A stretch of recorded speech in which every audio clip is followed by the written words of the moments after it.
Oh no. Bada bing. I forgot water. I don't know what rhymes with water. Guys? Cannon fodder. Speaking of cannon mustache. fodder, we launched Ryan and Mitch out of a cannon, and they haven't landed yet, so they won't be with us tonight. That's my head cannon. I almost spelled something. I almost spelled fuckheads. We're off to a terrible PH. start. That looks like it says P. It's P fuck dash but like fuckheads. fancy. It's fuckheads. Also, that's not an E. That's like a Fuckheads. G next to the H. Previously, So It's upside down, is all. after P-dash arriving in fuckheads. Starshore, speaking with people, getting your various bearings, you spoke with Sirius Lokar, who, paying forward the favor of the Lumine Summit, was able to bring back Rom. Of course, this did not go without issue in the way of Henry. But it was all made up. You guys got a chance to kind of be more friendly. You met Evian's brother, his eldest brother, his good swell brother, Rhett. You spoke at length to him about all manner of things. You looked at bounties. You spent the day just kind of learning a bit about the city. Eventually, you found your way to a very fun little brothel, tavern, gambling den, whatever you want to call it. The sweetest sense. Here you drew cards, threw dice, and enjoyed yourselves for the night. A celebration of Rom's life with something put on credit courtesy of your good friend, Mr. Lokar. And as the night grew long and the drinks grew stronger, eventually you found your way back to where you were staying. Eventually, you found your way to sleep. And eventually, that next morning, you all found yourselves awake. Some of you with headaches, some of you without, all of you feeling a little bit better for one reason or another about your lives. After all, there's no animosity in the immediacy between the group finally. There's something resembling a friendship. So, as the sun rises on another beautiful day in Starshore, on the northernmost portions of the Cordelis coast in the country of Verdun, or the continent of Verdun, in the country of Lenore. Wow, that was a big fuck up. I ask unto you all. Evian, Liliana, Owen, Rom, Simon, and Walker. It is sunrise. You have all finished a night's rest. What are you guys doing? Well, baby, I've got places to be. I believe my brother is supposed to be waiting for me in the lobby. I'm going to take my 13 temp HP out back and shoot it real quick. Uh-oh. So I'd like to imagine, this is my last tire list, by the way. I'd like to imagine that we are all like sitting around a breakfast table, having arrived at one point down there, so we can actually begin a scene together. Evian, were you going to be doing that, or waiting, or heading out, or what? Well, if he's in the lobby, then I'm with him. As but you if wake he's up, not- he is not there. As you all kind of find your way to the tavern portion of the Darrow Fort, there's no one that you immediately recognize. Then I will sit with the lads, but refrain from eating.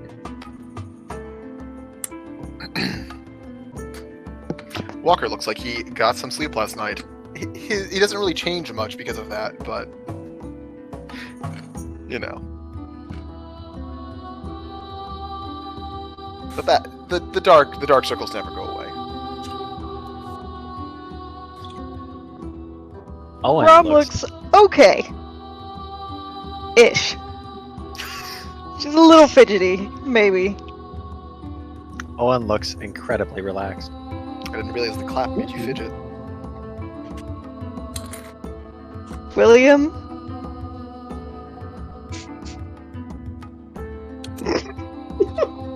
I'll just leave it at that until one of you. We all. However long you want to draw out that judging William, I don't care anymore. We all eat our Wheaties in silence. Yeah. Henry is not here. What about Probably with that one girl or whatever. Who? I was not in character. My apologies. Oh. I was responding to Ven the DM. If only it was possible to tell your voices apart. So, well, I'm glad you established that scene so that lots of important conversation could happen. Thank You know. I thought it was gonna start with Evian walking away and saying, "Hey, I'm gonna go do this thing," and it didn't come to that. So my bad. I'm sorry, I didn't realize. So I guess I'll break the silence as the silent character. Thanks, high charisma boys. Walker would say about halfway through his food. We'll be running some errands today.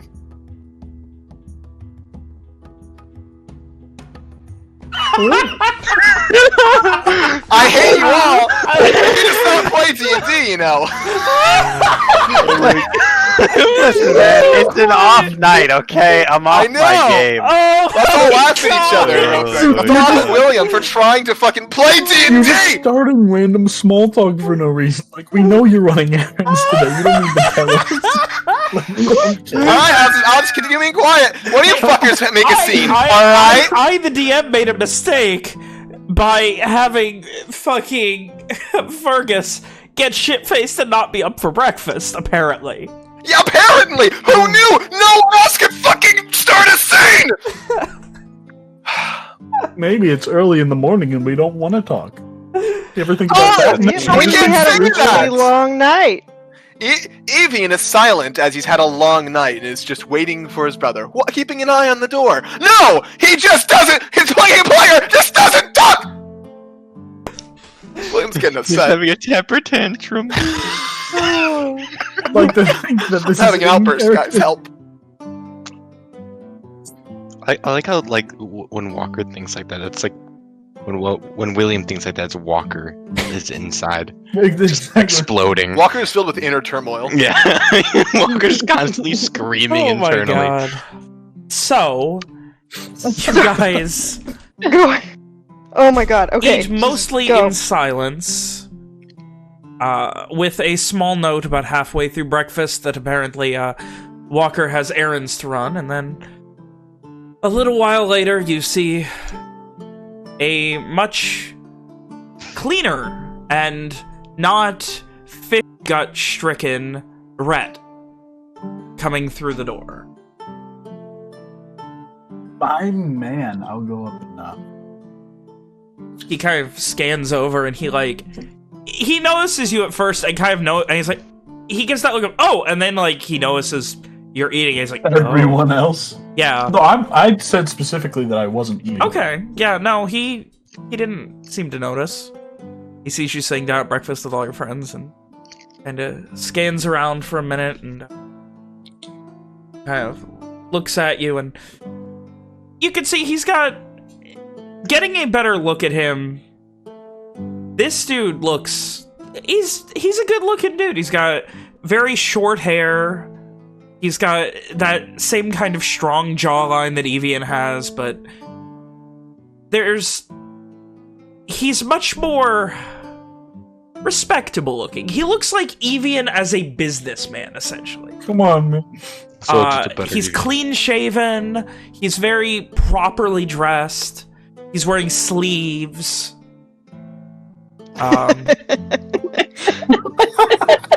That was pretty good. It looks like he's wearing clothes that were probably washed that he put on this morning. His boots are very nice leather and look maybe not waxed, but obviously like they have been either recently shined or clean. In general, he just looks like a very put-together gentleman. I will say, Evian would have made a special effort to bathe this morning. Is there he has put on the second pair of clothes that he has and hasn't worn yet. These have sleeves. Is there an obvious resemblance? Oh yeah, yeah. It looks like if Evian were older, more put together, and doesn't get punched in the face as much, or maybe ever. This guy looks like he might never have gotten punched in the face. His nose is fully intact. Sweet supple boy. No scars. He doesn't even have a nose. Shut up. And he just kind of looks around and... Hi there, Evian. You, already having breakfast there? Oh, I did not eat. I waited. Okay, I would have... I didn't realize you had, he kind of looks around. A small entrée? So many, yeah, yes. That's not quite the right word, but... It's, if I would have known, I would have invited everyone. Perhaps next time. Next time. He kind of looks around. A burden to feed. I apologize. My name is Giselle. This is my brother. That's to the group. Obviously not to him. He knows. Walker nods to the man he's already met. Oh, it nods as well. A pleasure to meet you. And he kind of just looks at this. I want to use the word ramshackle, but I feel like I already committed to it too much for 10 sessions. This I think it's a good word to use. Wayward band of people that have no immediately obvious connections. Doesn't feel the same. There's actually 2 more of us up as well. They're just not the way. Oh. Oh, I mean, strength in numbers, right? That's the concept, anyways. Safety, yeah, that's it. So, where did you go then? Yeah, whenever you are. He kind of motions and like you can see he's got like a small backpack on and. And then yesterday was the invite implied to be for me, Walker, and Owen, or just Evian? Was there a plan for Owen to go with you? It was supposed to be like a you thing in the morning, just to kind of, but like, obviously seeing how many friends are, he kind of like, yeah, give me an insight check. Alright. I'm gonna blow it. Let's get them good rolls He going. doesn't want to pay for that. Me. You shitting me? Shouldn't have called it. Yeah, it's hard to say exactly, and whether he was being, more courteous or genuinely wanting to offer to open his home to 8 strangers. No, I was referring to yesterday. Yeah, no, yesterday when it was just the as three I of said, us. yeah, yesterday it seemed like more of a you thing. Okay, gotcha. In that case, Evian will say his temporary farewells to the group. Have fun. Yeah. Walker just kind of nods, not waving. I wave. He kind Thanks, of Rom. turns around and kind of like gives like a kind of like half thumbs up wave because you get a general sense this guy's probably not the most like. It's a lot for him to just, hey, your brother's alive and here and has a bunch of weird friends. Huh. And he kind of, right. Next time, for sure. I promise. Gives another...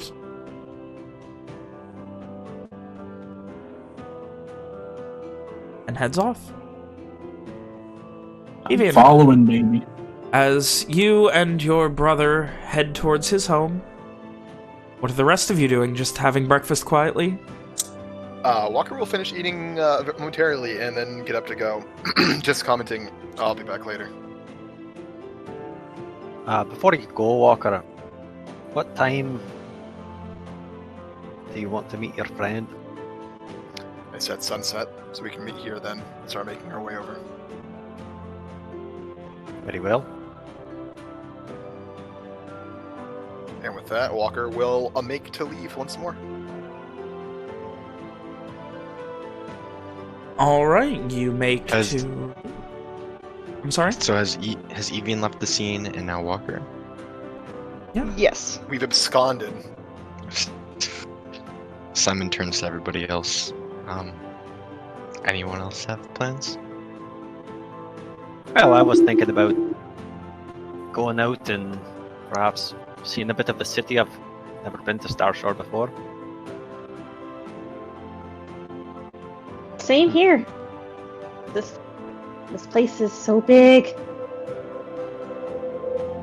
I've out of character. I've probably been a couple of times, right? Since it's pretty close to. Yeah, definitely at least a couple times.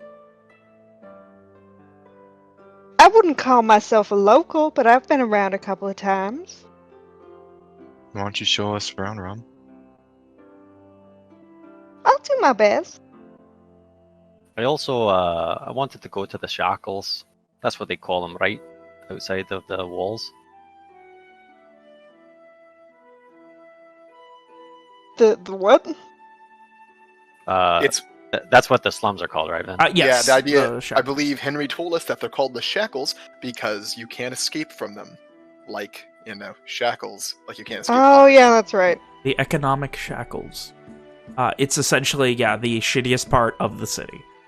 I'm such a libtard. While it is not just outside, it spilled outside because of population issues. As more and more people began to move into the poorer regions that are inside the wall, more and more of a shantytown part of the shackles began to go outside of the wall over the years.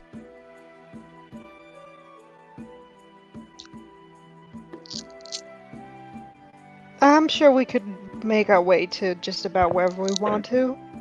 I mean, is everything in the city within walking distance, reasonably? I mean, probably takes an hour or two if you really need to get very far, but yeah, you're pretty centrally located. And out of character, how many nights did Walker pay for Sherry and the cart? He's been it was 3, so today's the day we need to go re-up it. He also has been re-upping the rooms every night.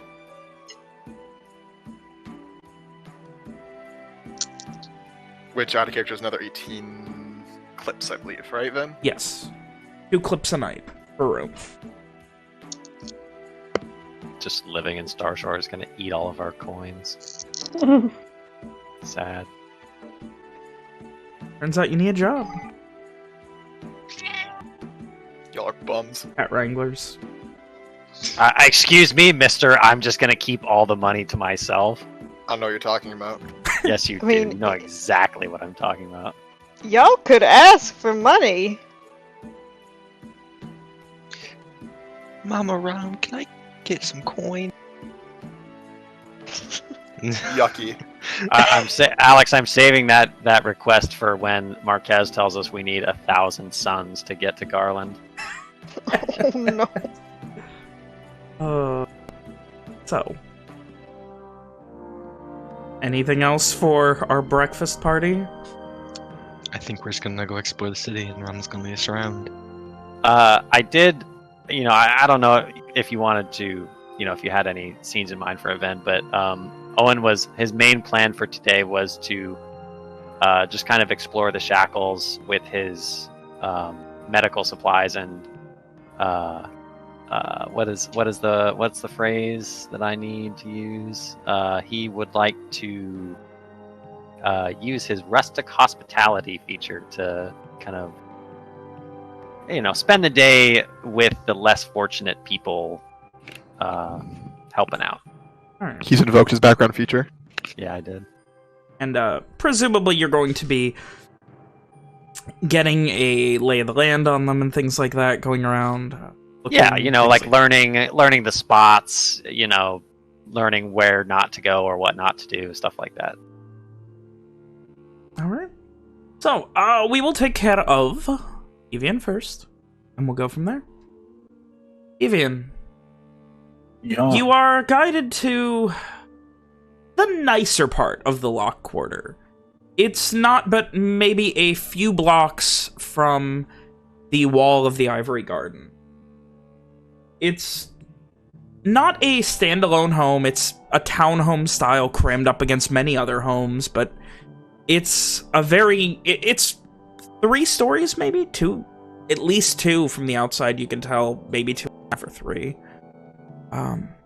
Wide, it looks like probably at one point it was 2 separate homes merged together. Oh. It's clean, it's in the nice part of town, but not the really rich part. He kind of like, as he opens it, he kind of knocks. As promised, I brought breakfast, guest.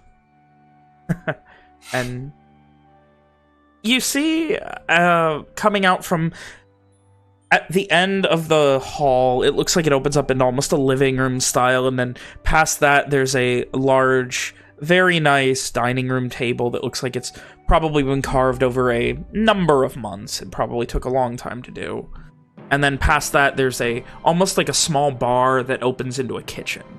And you see this woman, beautiful, slender, fairly, about average height, maybe 5'7", 5'8". She's got this surprisingly strong jawline for a woman. Kind of a bit soft in the eyes, and this long, silky brown hair.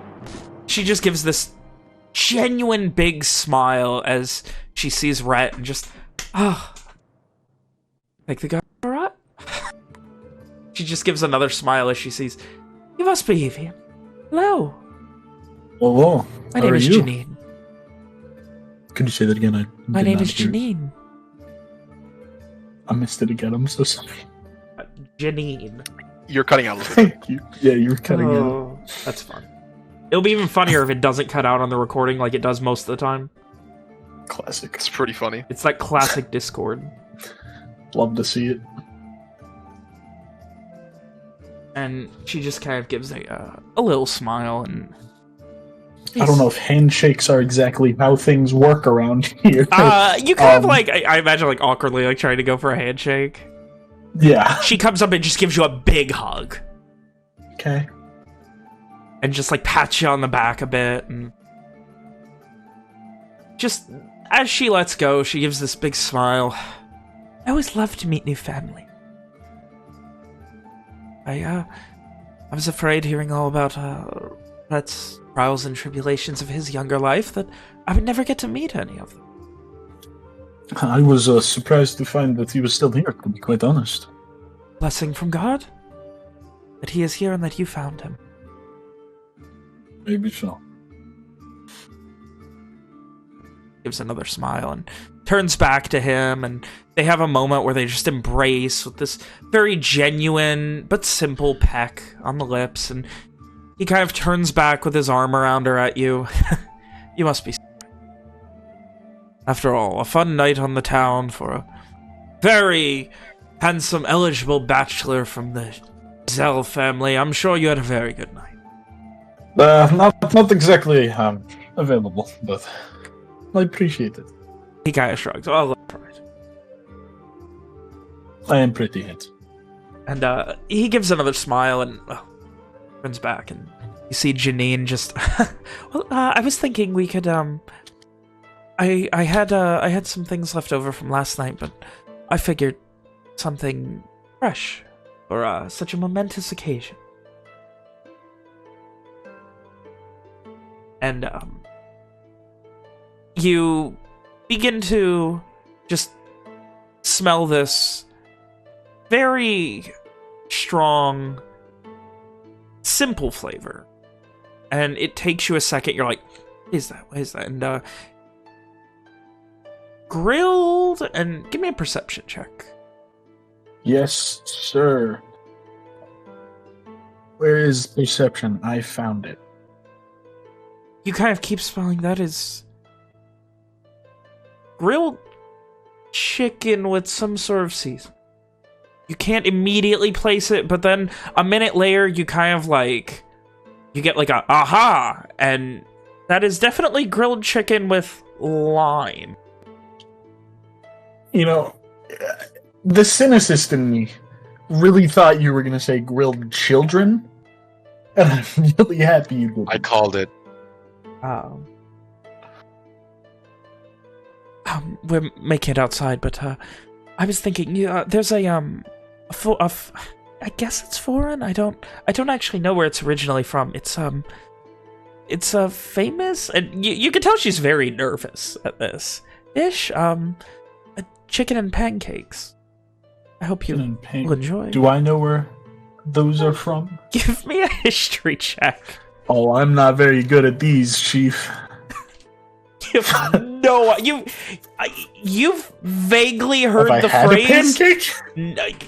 You know what a pancake? You've never even heard of chicken and pancakes being a thing together. Understandable. Yeah. Couldn't tell you where it's from, but I'm sure it's good. It smells wonderful.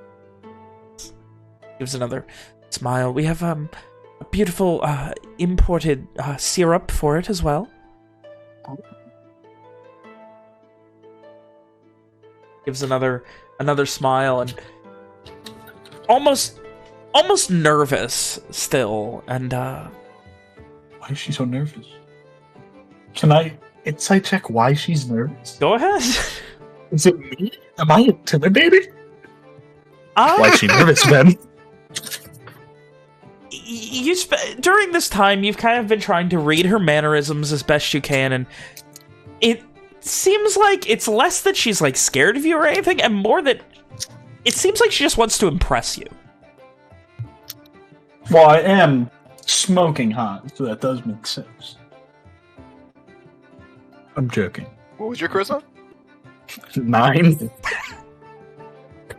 He was smoking hot before he got his nose broken 700 times. Yeah. Anyway, so a few minutes go by, and then as you kind of get a bit of small talk out of the way, the pleasantries of, hi, how has your stay been, comfortable, etc. Eventually she presents a couple of very nice boneless chicken breasts cut up into almost cut up like a butterfly style, placed over a very large rack of pancakes with syrup drizzled on them. Mitchell wants to eat that. It looks like traditional maple syrup. It's a bit redder than you would expect. Syrup? Yeah.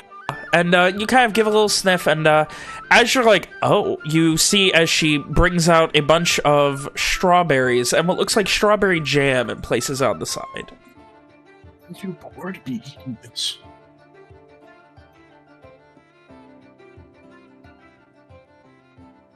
Are like... I don't know anything about food in Verona. Not Verona. Lenore, Jesus. Yeah. Are strawberries local fruit? Yes and no. They are locally grown, but it's rare and generally on the more expensive side. Hmm.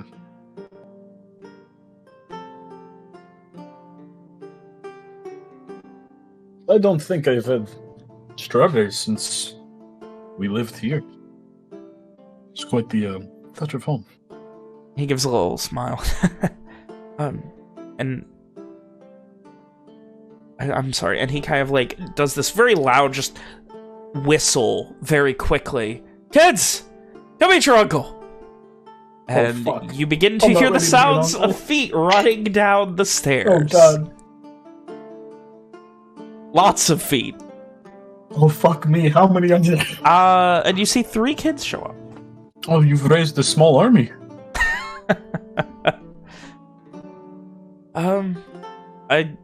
And he kind of motions. You see the oldest, a spitting image of her mother, but with bright blonde hair, like the commonly found Giselle's. And she's maybe 12, 13, getting to be a teenager, already it looks very tall for her age, type of thing. This is Evie. And kids. She gives a little. Know how to talk to kids. She gives just a little bow. Again, like not nervous, but like she's more confused. Huh? Understandable. Evian will just give a little head nod and a wave.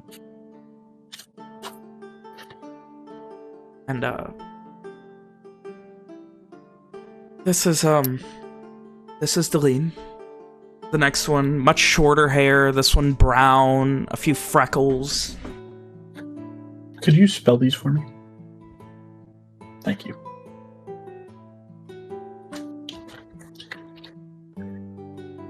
Evie and Deline.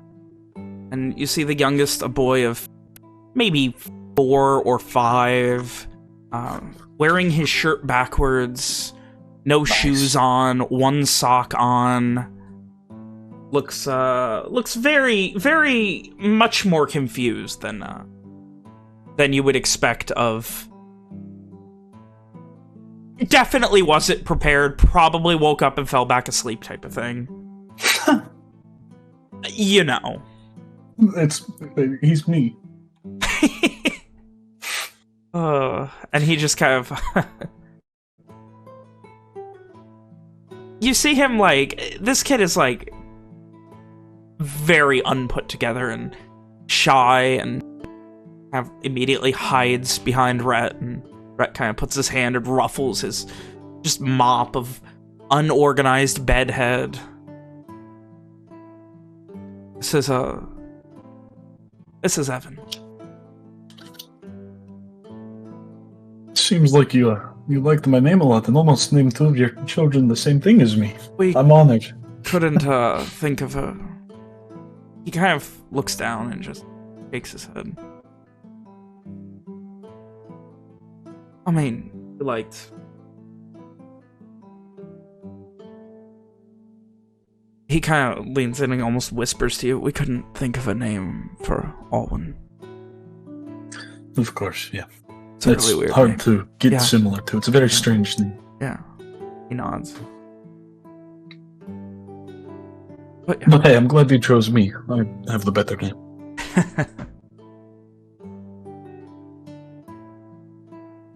Oh.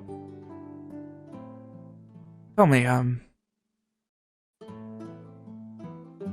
what have you been doing with your life, dear brother?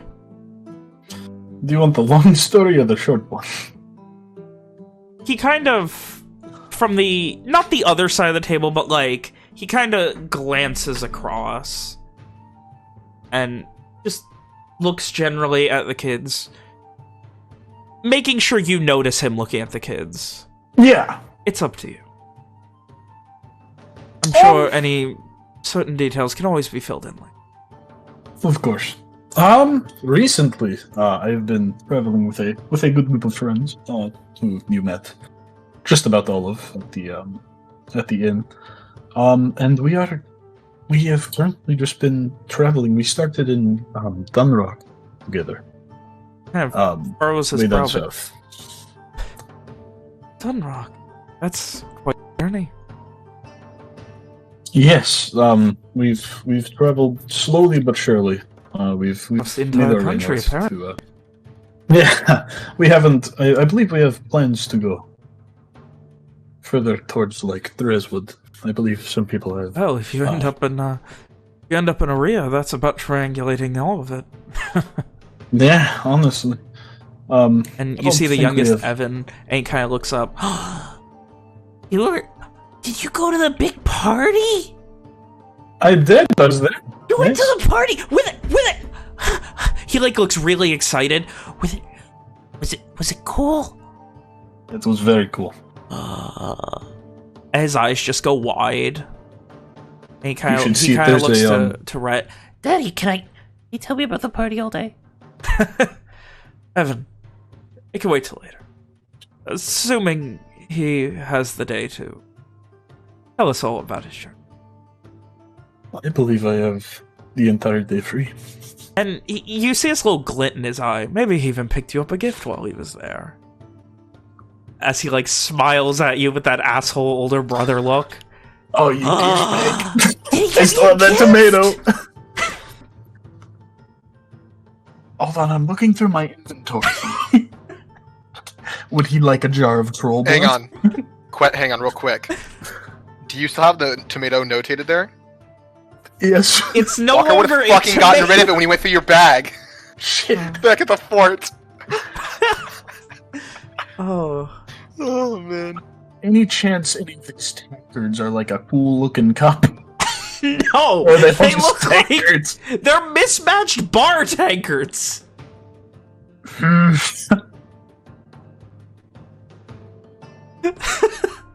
Evan just looks so excited. He's just like staring at you wide-eyed. We can't disappoint the kid. He's like drooling a bit in excitement. Fuck. No, he's not. My ass. He's not drooling. Anyway. It seems that will be for later. I left my gift bag back at the inn, so I can always come back tomorrow. Of course. You keep lots of things. You give lots of people gifts, Evian. Oh yeah, all the time. Oh. It is in my loving and giving nature. You get something for me. I wasn't sure if you deserved it. He motions to his wife. What about her? And she almost blushes a bit. I could only assume that she'd be much nicer to. He kind of rolls his eyes, and she kind of like tries to like adjust herself a bit, and just smiles. And the oldest daughter, Evie, she kind of, why do you sound so different? Well, than Daddy. I was when I was about 8 years old. I had to move elsewhere. And they have a very different way of speaking there, and that kind of mixed with my voice. I lived in Verona for quite a while, and mixed with a very diverse population. Give me a deception check. I'm not lying, asshole. No, but the intent is to deceive. She kind of like raises an eyebrow and like nods. That's cool. Of course, I have also traveled elsewhere, but Verona was my. She kind of crosses her arms, doing like that rebel teenager thing. That's cool. Yeah, I wanna travel, but my dad says this travel is dangerous. It is very dangerous. Not if you have the right people with you. She kind of turns back to him. See? Just let me go with him. And he, like, rolls his eyes. Evie, can't just... We'll talk later about it. And she, like, crosses her arms and kind of, like, just sticks her nose out and just at him. And then she just immediately just kind of flicks her nose at him and just... You can tell he's used to this kind of shit. Of course he is. He has a teenage daughter. And he just ignores it. So, that is quite the... And he kind of motions once again to Janine, and she kind of looks up and, yeah, there's, I never thought... The way Rhett talked about you, it's like you and the other two were just gone. Well, for a while we were, and we did get separated eventually, me from them. So I'm not quite sure what happened either of them. But I am very glad to find that Rhett has made a good life for himself here. He kind of smiles at you and almost like appreciatively as this warm smile grows, then looks at Rhett and kind of puts her hand over his. And blessed every day that I was able to find. Oh, he's not that great. Okay. He's the best. At this point, Rhett kind of blushes a bit. And I'm not that great. Turns back to Evie. So what are your plans here? We have mostly... well, I wanted to come see you, because I just recently discovered that you were still here. Then one of my friends owns a business as well here. But after this, I believe the plan is to head back to Verona. We have a friend with a medical complication that needs to be examined more? I'm not really sure how to put that. Certainly have found an interesting life for yourself, Evian. That is sure. And he shakes his head a bit. You guys finish eating. It is a veritable feast compared to what you are used to on these long days on the road, underscored by pemmican and whatever basic trail rations you all have with you.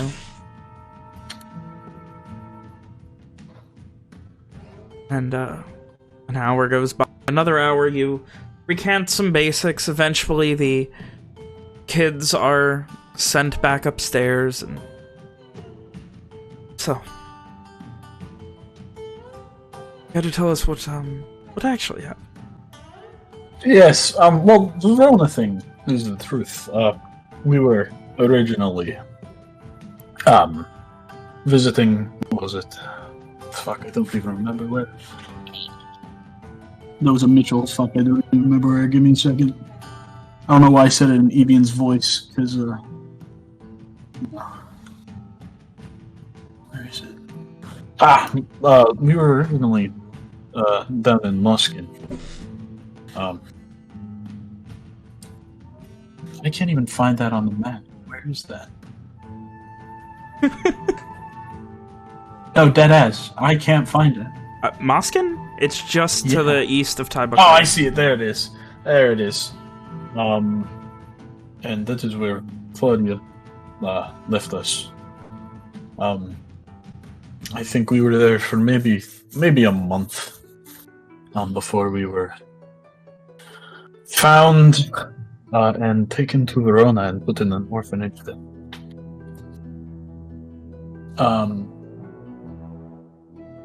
Afterwards, we got separated from the two of them because I was a little too protective, and I might have gotten into one too many fights on their behalf. And that was the last I saw of them.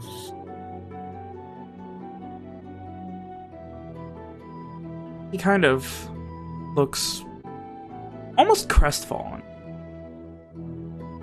And here I thought, if I ever found you again, it would be because triplets would stick out somewhere.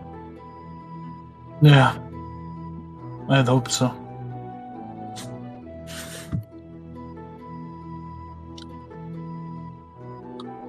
Gives another vague smile, and you that's how you ended up in Verona, huh? Yeah, that's how I ended up in Verona, and I believe we also have an audience. He's just smiling, staring at the these stairs. You see Rhett turn around and just kind of cross his arms, and she just kind of sticks her tongue out at him, and you can have this conversation when you know what, when you're old enough to survive a night out in the wilds of the Cordelis Coast on your own. Then you can have this conversation. Oh, fuck you! Not he like he just points at her and like gets serious for a second. Starts to get up and walk away. Yeah, fuck you too. I love him. And you see a little bit of frustration from his wife. Janine's like, the most interesting thing that happened to me in this entire time I haven't seen you is I ended up with a wife with the most unfortunate name. And she kind of rolls her eyes. He shrugs. Seems like Evie has a little bit of Nadina in her.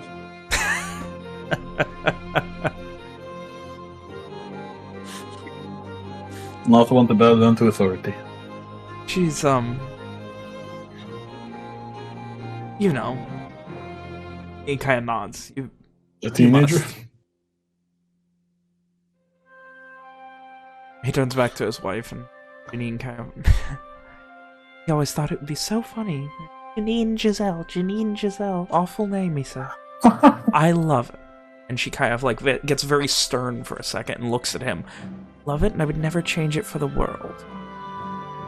And as for Evie, the perfect... looks up the stairs. She's a perfect angel who's just once more out of life than sitting here and going to a grammar school and all that boring stuff. She kind of rolls her eyes as she says that. That boring stuff will give her a life. One where she doesn't need to rely on some asshole like you two Giselles to take care of her. Who said I took care of anybody? Didn't, but I don't think she needs them. That is all. And Rhett kind of looks over and just, hey, not. And leans over. Evian, are we assholes? I mean, I know I'm not. I don't feel like I think you might be a little bit more one than I am, but I'll take your word for it. Of course, I am a little biased. I'll take your word for it then. Okay, well, nonetheless, she has a point. Evie's not going to be relying on some marriage or someone else. She'll be able to get by on her own. The least we can. The goal, yeah. It is good. Oh. It is a you got to dangerous Verona. world to not be self-sufficient in. Nice. Yeah. After Verona,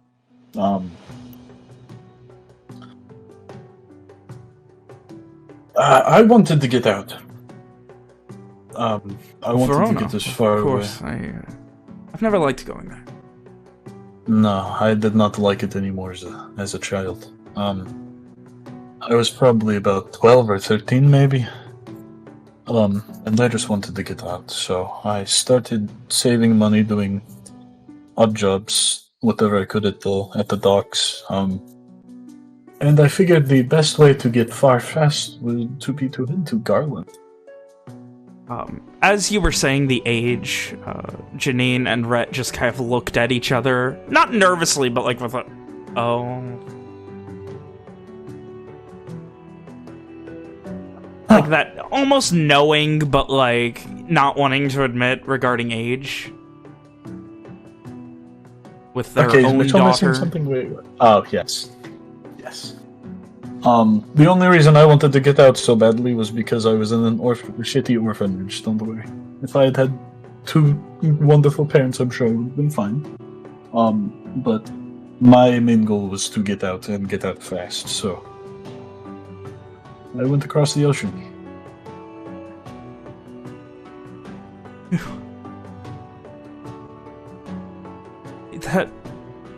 What a needle to thread, Avian. I mean, the war. Well, there wasn't a war at the time. No, but it was on its way. It was on its way. It's been on its way. I mean, ever since first time Dad left after that first time, it was on its way. Threaded quite the needle, and at this point, Janine kind of, God. What? Those barbarians? They aren't all that bad. You'd be surprised. Kind of leans in close. They make the children fight and they eat the weakest one. They do not. I can promise you that I lived there for almost a decade. Holy shit.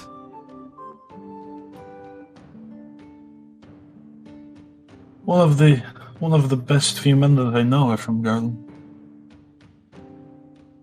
That's where you were the whole time. Yeah.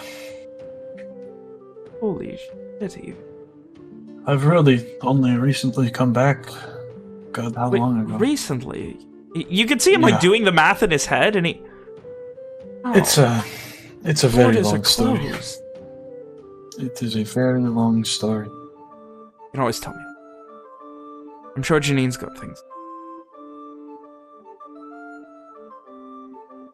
Another day to chalk up to important shopping and hoping to get the good deals and things like. You know, Of course. I still have to head off. He kind of shrugs. Don't get many days off when you run the docks like I do. I'm sure it's a You know what they very say? easy job. I don't actually. Brett's not at the Corallarium, then Brett's not at the Corallarium. That's what they say. It's very wise. Yeah, it's true too.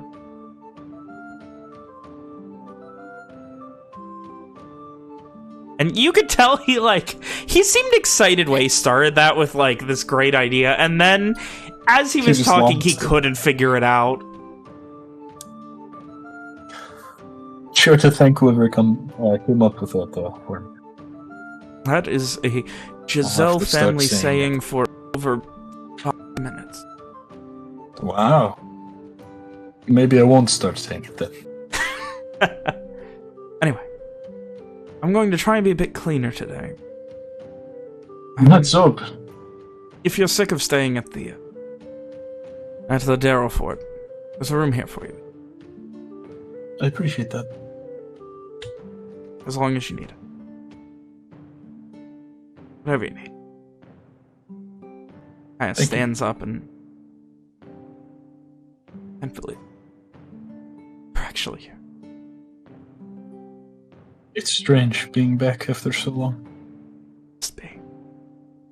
I used to think I would never want to come back here. That's one story you won't be able to hide from your dear bestest brother. In time. And he gets this almost like longing, nostalgic look, and seems you'll have more luck than me. I hope you find the other. Else, I would be happy if you found. Kind of looks down, almost crestfallen for a moment, and be happy if you found Adina. You know what? Very happy that I found you alone, even. The easy one, mind. Did I tell you that I found our father? He immediately, like, drops his fork, and just, it clangs silently, everything goes silent. You what? I thought I told you yesterday, no? Or at least I mentioned it. Right. A lot to take in, though. Yeah, I understand. Okay, you found him, of course. What? He is not exactly, how you remember him. Self-righteous, believing that the cause he believes in is the best one and only one that's right. He has stayed like that, but his cause has changed quite a bit. You see him beginning to turn the wheels in his head. He's affected to Garland.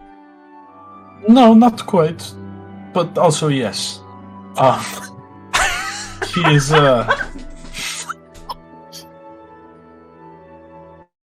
God, what did we call them? Scions, were they? Scions of Yzotl? Scions of Yzotl. That's right. Thank you, sir. I would remind you that when we first met them, Walker referred to them as a cult and bandits. Good. It seems as if he has taken up residence in a rebellious group. What? In between Tibicrest and Cole. What? Yeah. Why? You know, it's funny, the only reason that we stumbled upon them is because they attacked us when we were traveling. You can see Janine is sitting here, and she's no longer eating. She's desperately trying to understand and having a lot of trouble.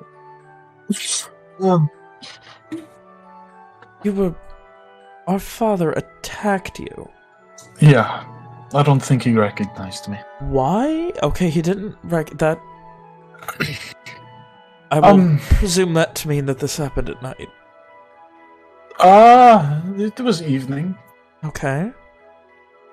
He didn't notice me for quite a while. So, he left his family and the city he was born in to go be abandoned. More or less. And what does this have to do with Garland? They are a rebellious group trying to help Garland. Even though Garland, I don't believe, knows about them. They are trying to help overthrow the North government. Not making much progress, but they're trying their best. Are you talking about the fucking Scions of Yzotl? Yeah, exactly them. He threw in with a bunch of fucking murdering bandits. Avian. You're fucking with me. I really wish I was.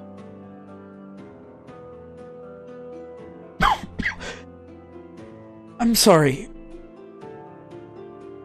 He literally looks like he cannot believe this. Huh?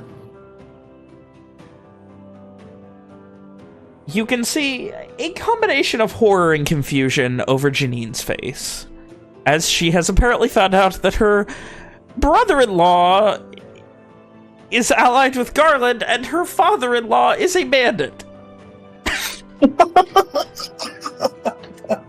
I'm tearing this family apart. So what happened? What do you mean? Like, specifically? I mean, you're here now. What? They're not very good bandits. That is not what I've heard. I mean, everyone just says that they're scourge on the heartland, that they're dealing with untold, they've caused hundreds of deaths. Yeah, I think their normal routine is to attack poorly guarded merchant trains.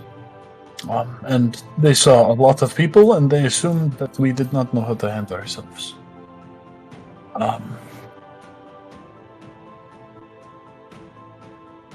That does make sense. A little. Those.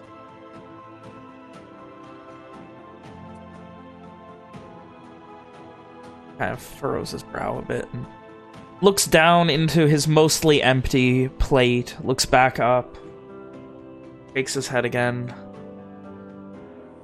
Where is he now? Liberated him from these bandits that obviously captured him and forced him against his will to fight alongside them, right? That's what I was hoping. And he's a very stubborn man. Yes. Yes, he is. And he very strongly believes in the cause. I think he's beyond. Oh, no. changing his mind. Hey, as much as I love our father, he kind of looks around him, motions. Much as I would love to see. And motions again around himself. Yeah, I don't think it's, I think once is plenty for me. I'm going to need to head out soon. I'm already, I don't want to say running late, but, you know.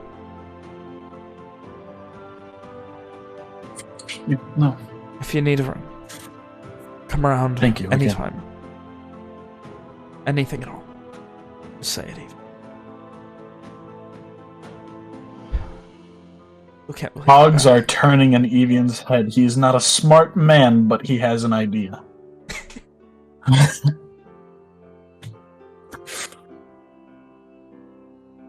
What exactly, your job, you said, what exactly does it entail? I deal with the cataloging of everything on any ship that docks here in Starshore. I don't know all of them personally, but most of them now that it's slowed down with the war. And when they leave, do you also check them as well, or is that someone else? I do. Again, it all falls under my jurisdiction.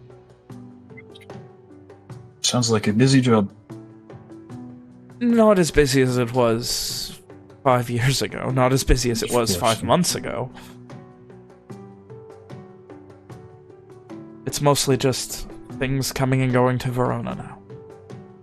It's quicker to ship them up the coast than it is to ship them by horse. You don't have to deal with bandits like the Scions. Yeah.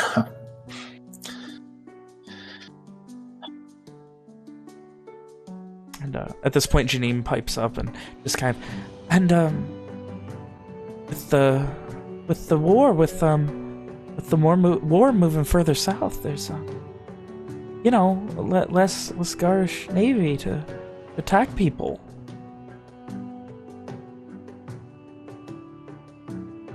Yes, of course. That as well. Evian just kind of looks at her. Not threateningly. He just kind of... just stares, like, really? Yeah. And she just kind of gives a little half smile and then immediately breaks eye contact. She brings up a good point. The war is affecting things for one reason or another. For all of us. The war has not been kind to either side. Or never is. Or so Dad would have said. Well, in that regard, he was correct. He was disturbingly correct about many things. He was just, prickish about most of them. Yeah. Yep.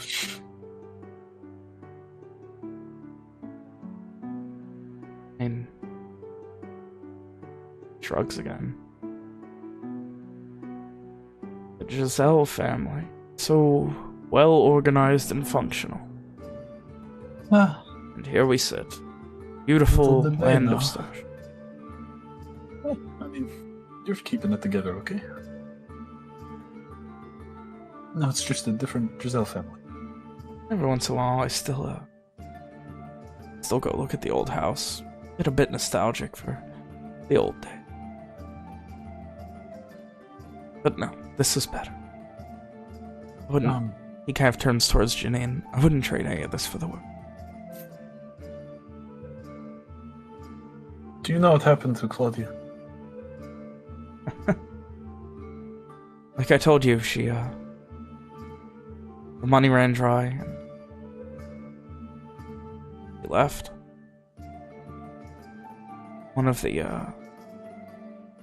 banks seized the house. Finally, a year or two ago or something, maybe 3, I don't remember. Someone bought it and, they started tearing up the garden. That was a sad day, seeing that. It was overgrown and not well organized, and weeds had taken over most of the flower beds, but the courtyard was still her. It was still Mom.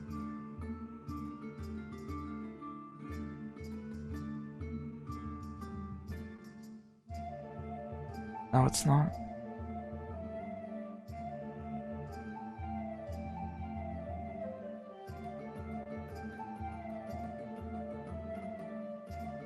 All of our connections to that old life are gone. It's for the best. He nods. The best. Anyway, I'm gonna be heading out. You need a job while you're in town? I wouldn't mind some temp help. You can deal with the fish. Might be better than you seemed to be yesterday. The crate broke, okay? It wasn't nailed in all the way. That's right, you definitely didn't drop it. The crate broke. It wasn't nailed in all the way at the bottom, and when I pulled it off of the other crate, the bottom fell in because apparently he caught too many fish and the crate was heavy. Not my Seems fault. like you could have lifted it from the bottom. You know. I slid it off of the... I'll take your word for it. I believe I have an income at the moment. We've been taking some time out of our days to do simple bounties. He kind of like scrunches his face up. Bounty hunting. It pays surprisingly well. I've heard, but isn't it also incredibly dangerous? Yeah, you get used to it. They're a very large group. Safety in numbers. Janine leans over towards you. Don't mention it in front. She had that in her head like a year ago that she was gonna be the world's best bounty. Maybe she will be. She gives you this look of like, no. Like, this look of, don't even fucking ever mention it again. No. At some point you'll have to let her go her own way, no? Going her own way is one thing. Letting her risk her life daily for... You understand. At that point, she's following the same mistakes our father did. If he wasn't risking his life daily, perhaps we would all still be together.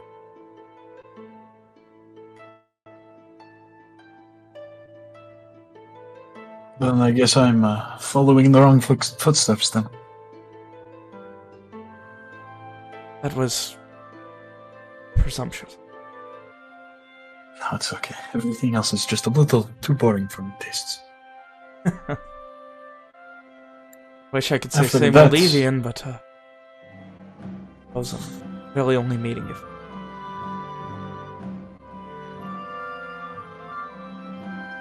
Anyway, I do need to be heading off. Yeah, don't be late. If I am, I am. They need me more than I need them. And Janine, like, playfully slaps him, and he kind of... Okay, I need to go.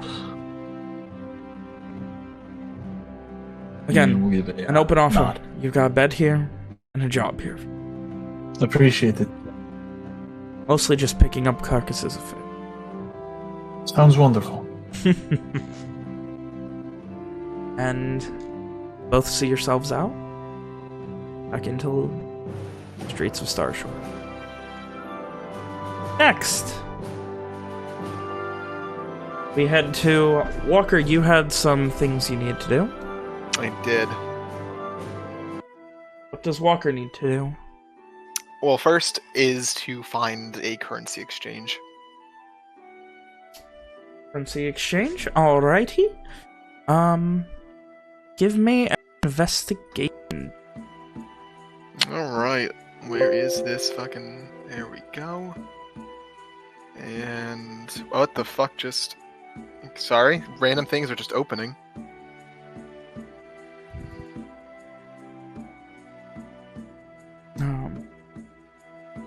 you ask around for a little bit. You begin to look around. There are 2 that are currently accessible. You gather that there is probably a very nice bank within the Ivory Garden.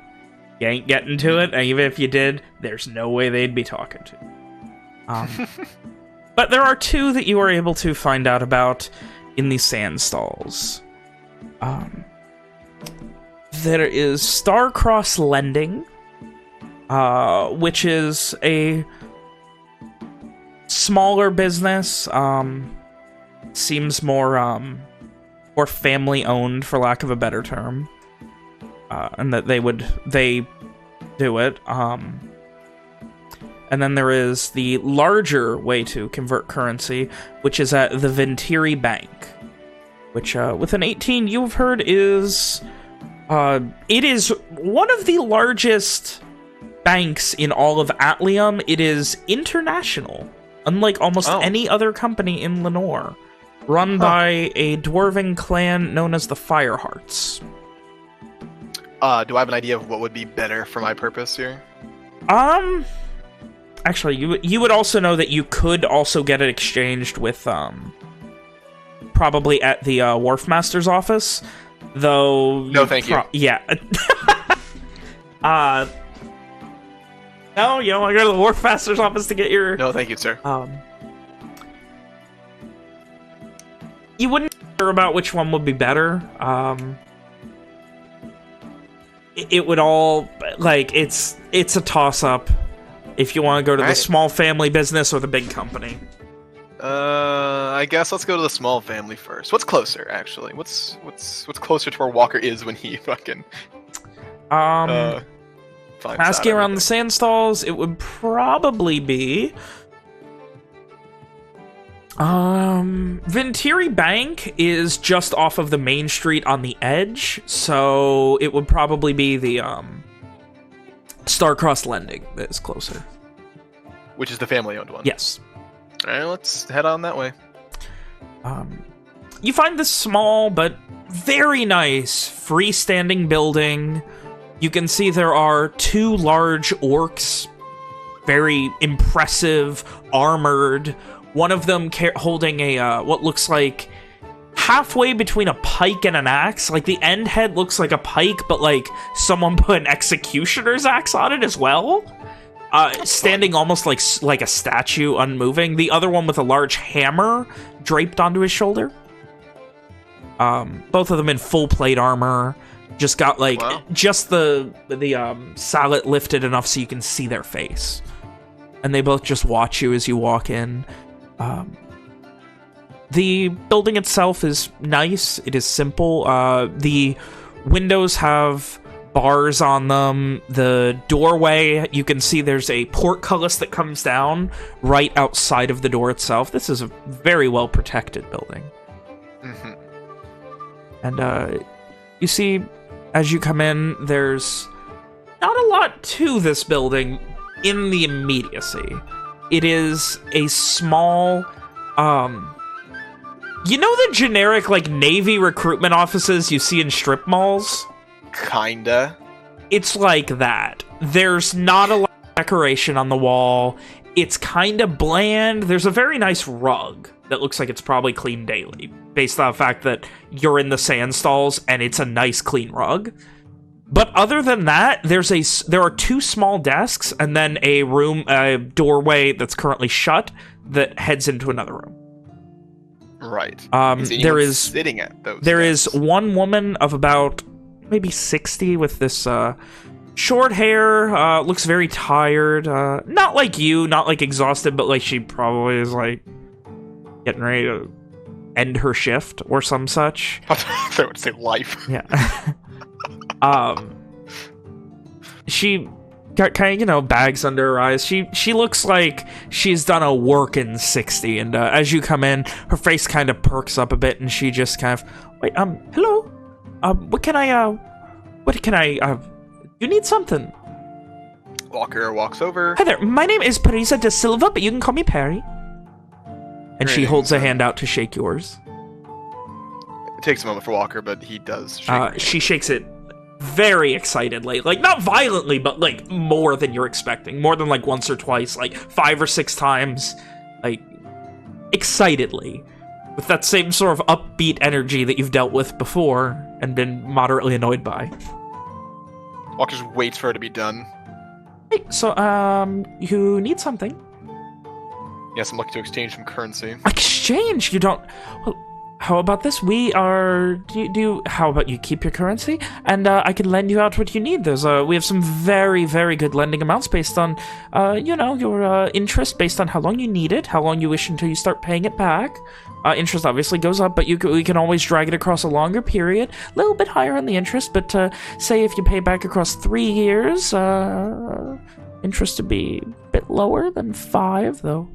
Obviously, we do have a deal going on at 5 and 7 years, but if you do it for 5, you don't have to pay anything back for the first year. Walker just stares at her as she speaks. I'm looking to exchange some currency. Oh, that is okay too then. She looks a little crestfallen, just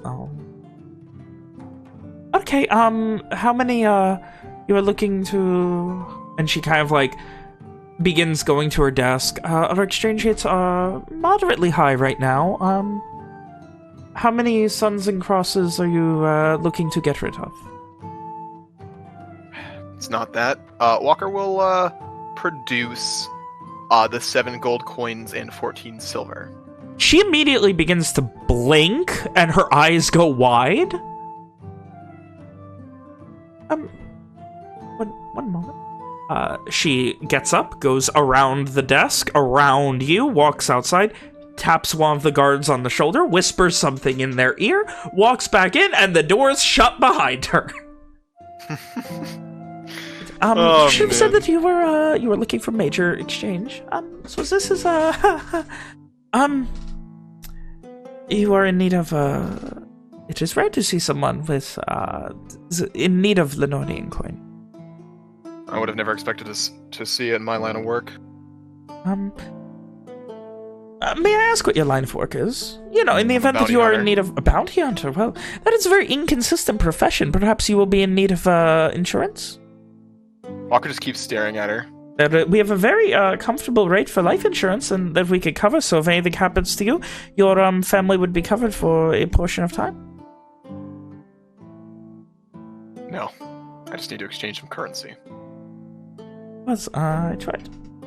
Cannot blame a girl for trying, right? Walker just nods slightly.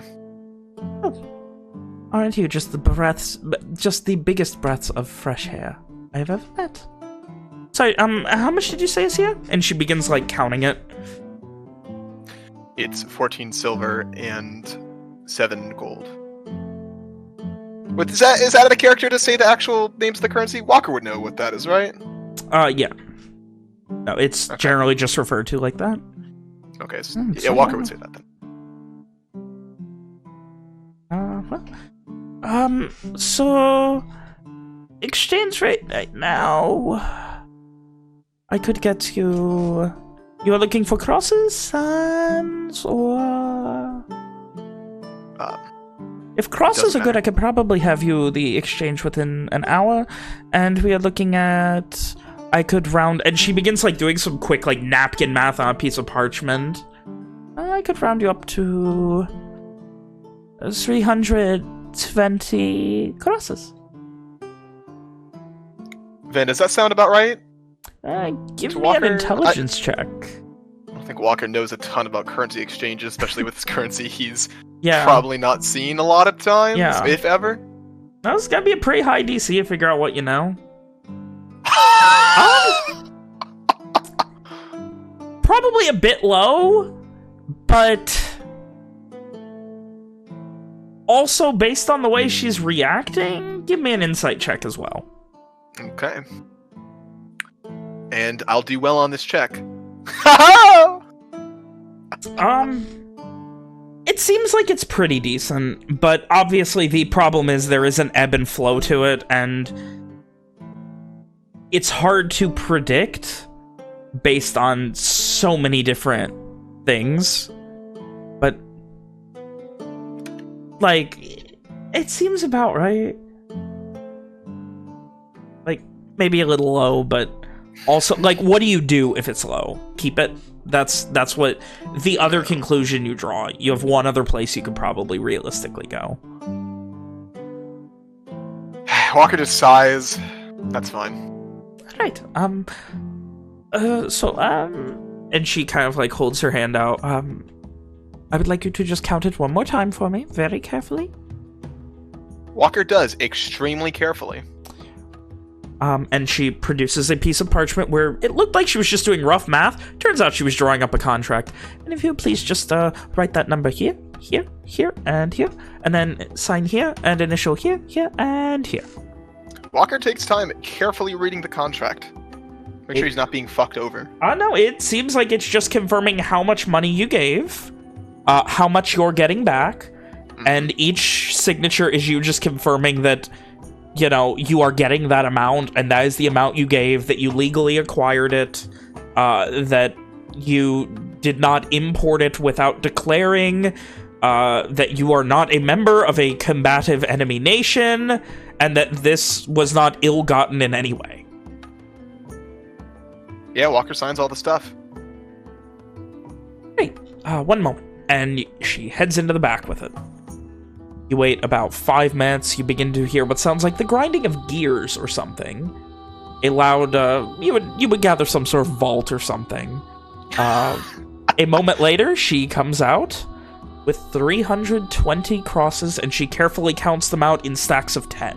She counts the first stack of 10, one by one, and then she puts each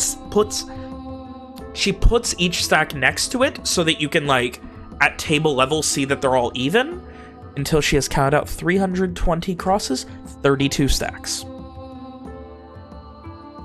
Walker will carefully count out the gold as well before putting it away. A man after my own heart, someone who actually cares about the paperwork. That is good. Details are important. Details are very important. Especially when, may I ask a question? How did you come across this? Told a client I'd only accept coin for work. They told me that once they actually paid, they gave me this. Interesting. Interesting. Quite. Is that a foreign client? I didn't hear that, Vin. Was that a foreign client? We have already had our deal. Anything we say now is off the books. Could be. It is. You seem like you'd been here for a long time, though. I have been here for. But you did have an accent. Interesting. I thought so as well. If he has anything else, please come to me. I am sure that I will give you the best exchange rate in the city. I'll keep that in mind. And with that, Walker will make to leave. And you head out? You have to, like, knock at the door and they open it again. And you can see both of them are holding their weapons a little bit tighter, and she goes, No, it's all good. And they immediately kind of loosen up a bit.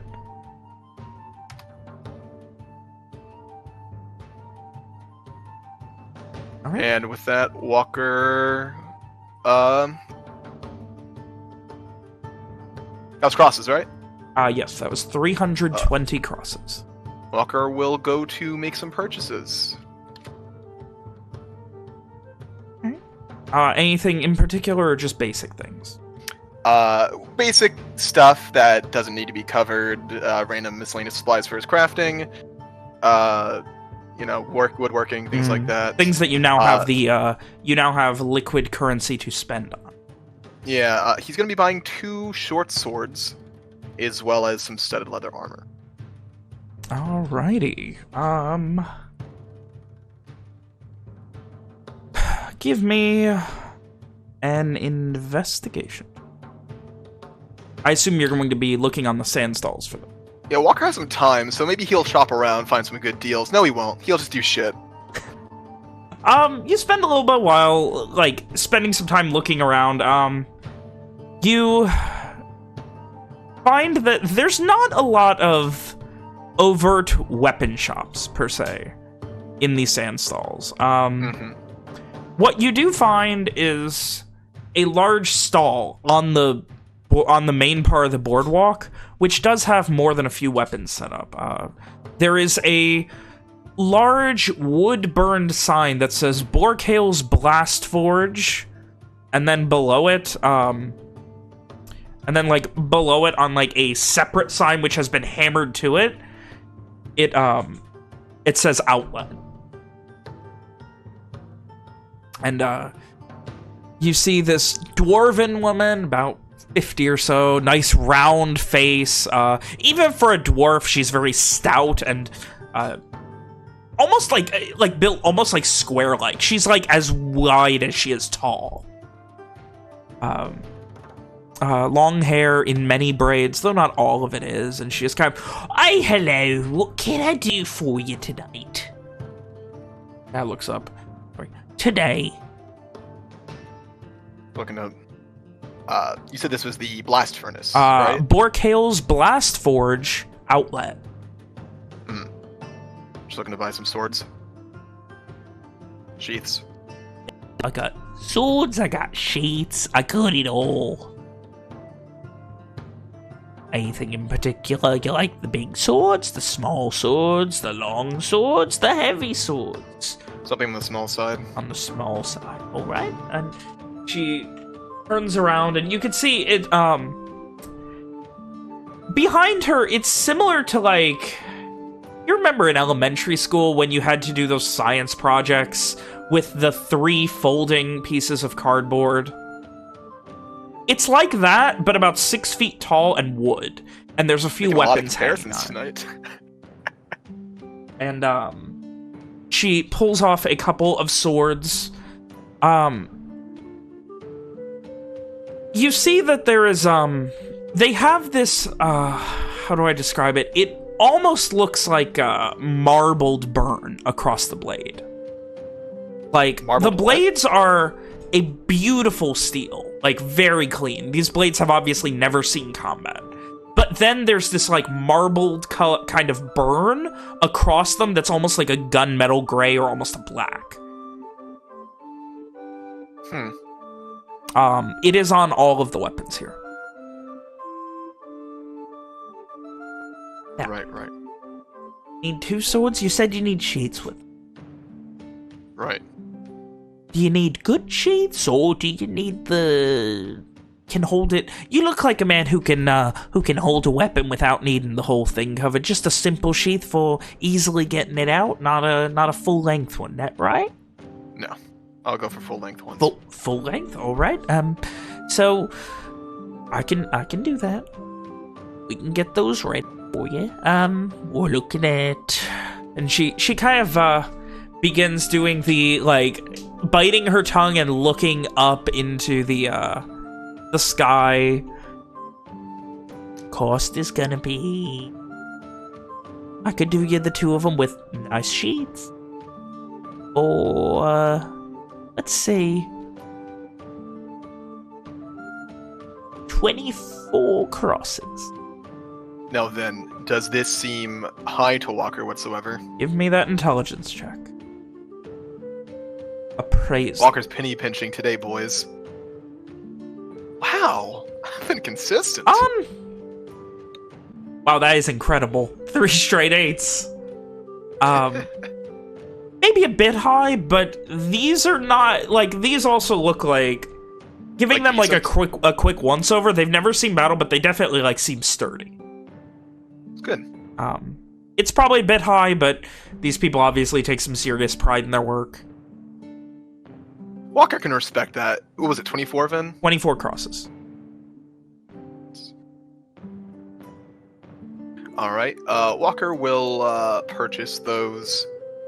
Walker will hand over the crosses for that. Gives a smile. Carefully count it out. Anything else for you? Are you good? I do have a question. I like questions. I can answer them pretty well. Are you a smith? Of course. Odds. Walker will retrieve from his bag the Shatter Steel armor. Can you tell me anything about this? That looks at it. It's light chainmail. It's real nice, light chainmail. I was told it was called Shatter Steel. She kind of looks around a bit. And kind of, give me an insight check. Ooh, is something that people don't really talk about much?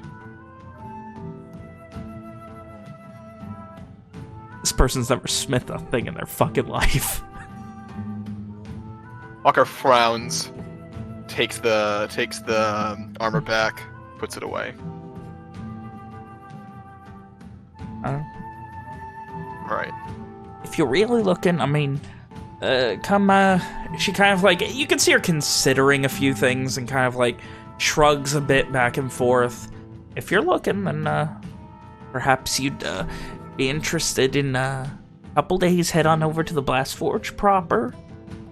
It's emotions a bit more inland, not hard to find. Go talk to Mick. I'm sure he'd know. He knows Where everything. More inland. One of the inland streets, you can ask around. It's not hard to find. Go, and she means here in the city. Yes. Okay. I thought she meant like inland into the country. No. It's just you're on the docks right now, so. All right, maybe I'll do that. She kind of leans in, Mix the Smith. Not me. And just leans in a little bit closer. People like the dwarven thing when they buy things. They think dwarves make better stuff. All right. Anyway, thank you. Problem. You need anything else? Come see the Blast Forge. Well, that should be good. All right. I do also want to find some studded leather armor. Studded leather armor. For the sake of everyone else who wants to play D&D as well. Yeah. What do you want me to roll to find a thrifty purchase? Give me an investigation check. Let's just see if you can find like a discount somewhere. Someone for a nice bounty hunter, doing God's work here, keeping the streets safe. The lowest price you can find it for, asking around, is 78 crosses. Which you are smart enough to know is high, but also, given the war, armor's probably at a premium. Is the armor of decent quality? Or at least something I can... It's used. It looks like it was quality leather armor that probably saw some use, has been repaired a few times, and then was upgraded. And now it's being resold. For how much higher could I find something a little bit better quality? Probably looking at maybe 90 crosses if you want something that was originally built as studded leather. Fine. Let's do that. Something that hasn't, it's probably still used, but you're sure nobody died in it at that point. Yes. Yeah. That's what I'm looking for. Yeah. Armor that hasn't failed once. Yeah. So, yeah, about 90 crosses you'd be looking at for studded leather then. Alright, I've marked it off. Alright. And I think that's everything. How much time would that take for Walker? You're looking at probably a couple hours at that point. Into the earlier afternoon. Let's say after putting everything away, maybe putting some of those items back at the inn, he would go begin searching for clues regarding the goblin. Alright. Just pound the pavement. So, does anyone else have any more shopping or anything to do into the afternoon? Anything else? That being Liliana, Owen, Rom, or Simon? What are if Owens just goes around, he was mostly interested in going through the shackles and seeing what that's all about. Like, what is the sense that he gets from visiting that place? In general, severe poverty through a manner of things, most of which is people whose main breadwinner has either died or more likely has been sent off to, like, you know, it'll be a wife with 4 young kids, and then the husband had something happen, ended up on the wrong side of the law, now he's in the red band. A lot of it is things like that, where the main breadwinner has ended up, one way or another, dedicating themselves to the war effort without any real compensation. Is there any way in the short amount of time that he has today that Owen could make anyone's life better? And I know that's kind of a weird question, but, like, you know, if he sees a woman, you know, going to the well and she's got like a yoke with some buckets of water that are too heavy, like, he could help her, or like maybe there's, you know, I don't know,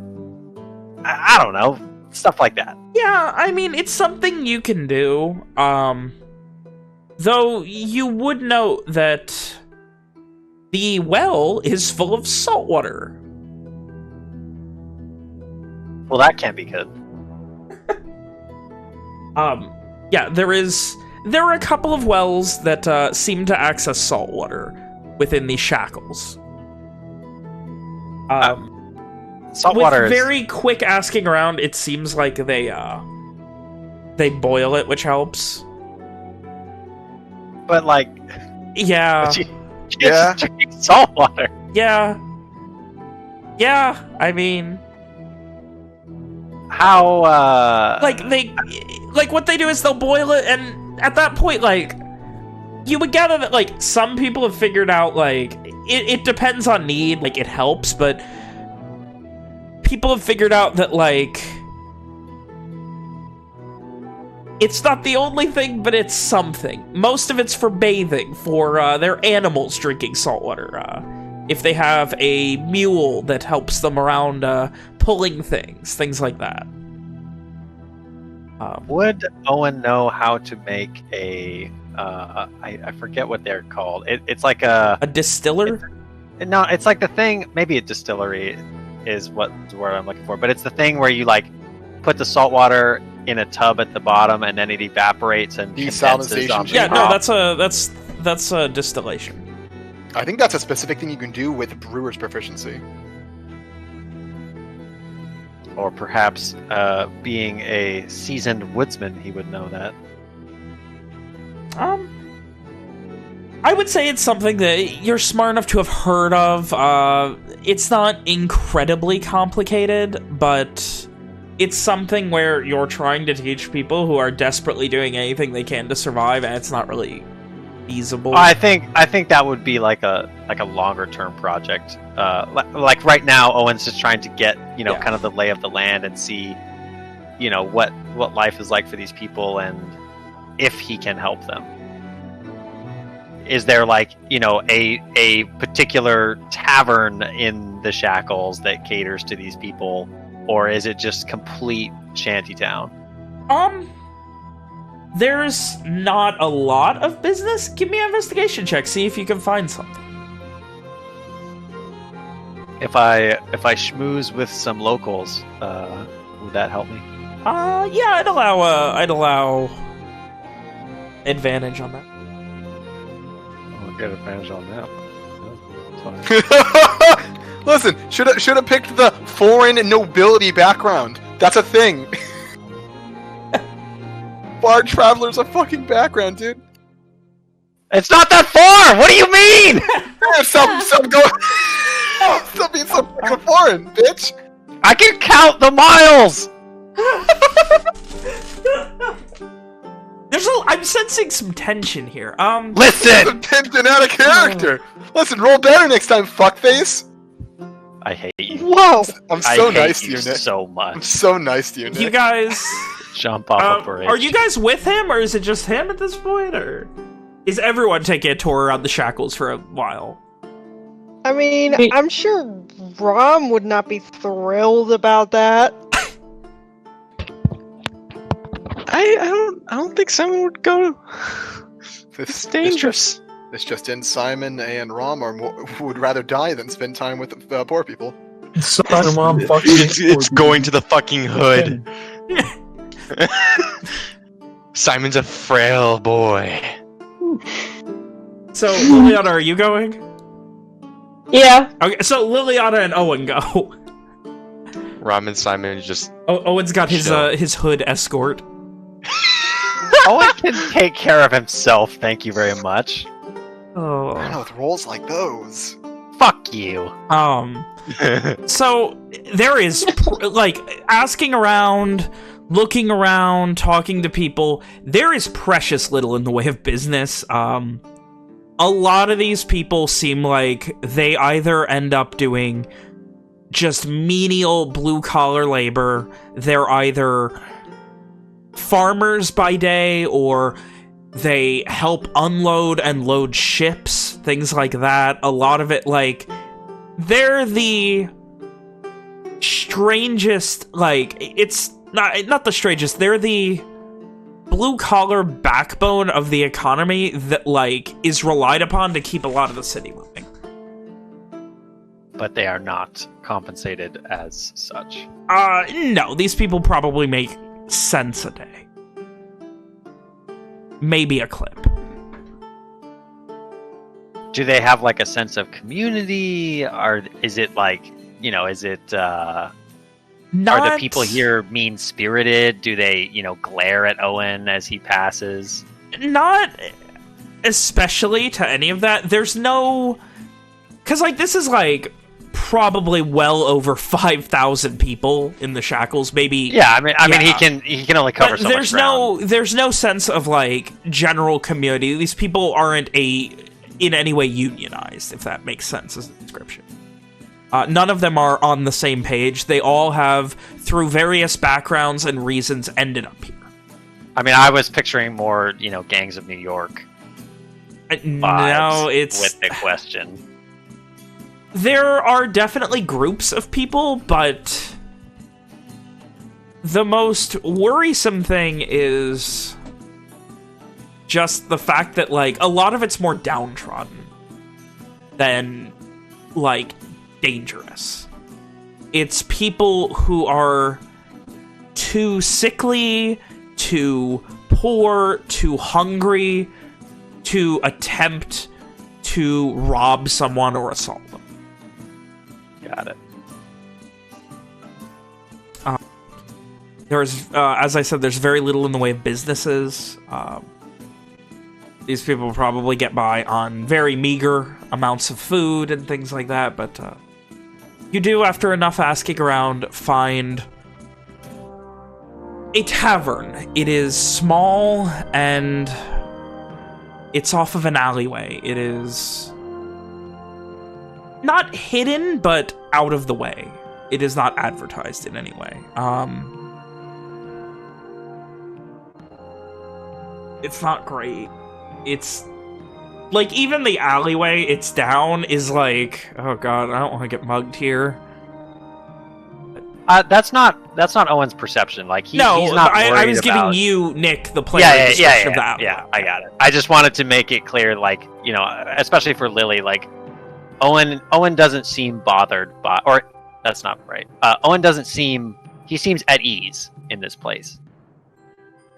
He's not worried about his surroundings.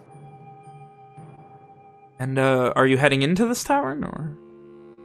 I mean, it's kind of, you know, middle of the day. It's probably quiet. Yeah, it's fairly quiet. Yeah, he'll head in. He doesn't get a name for it or anything, did he?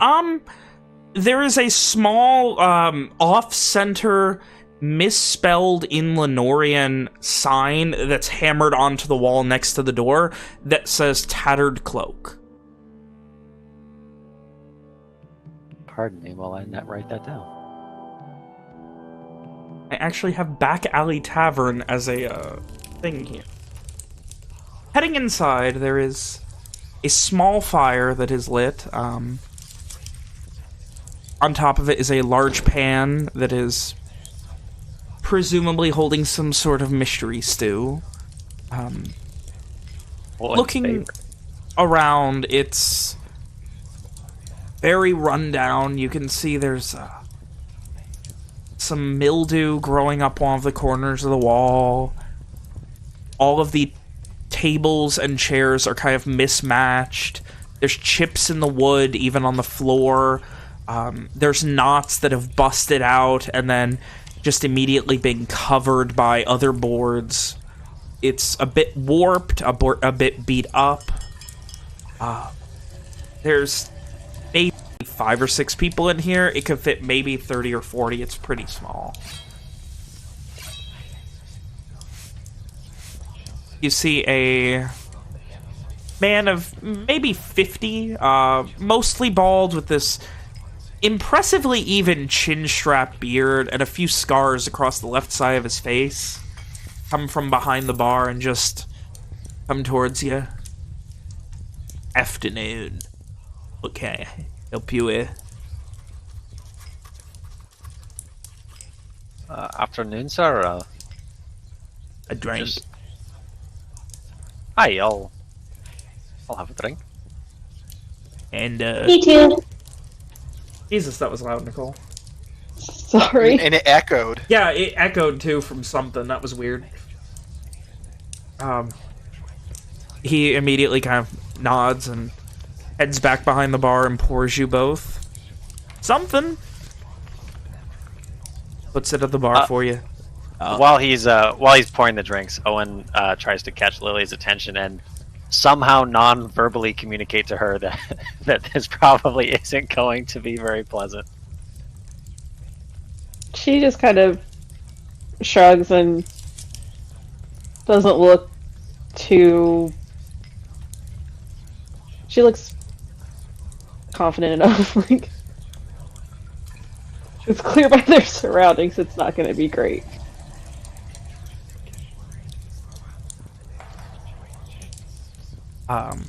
As you head up to the bar to grab them, Kara looks you up and down. 3 cents each. Owen I got will this. nod. Liliana will Sure. put down. Yeah. She'll put down 6 cents. He looks you up and down. That way you like. Anything, let me know. I was actually was hoping to get some information.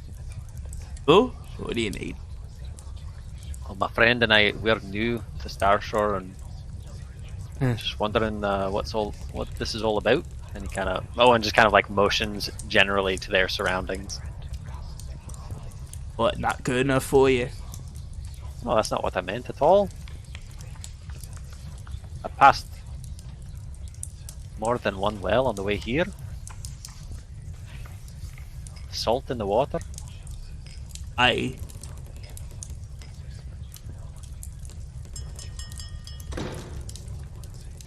What's all that about? People need to drink. People need to bathe.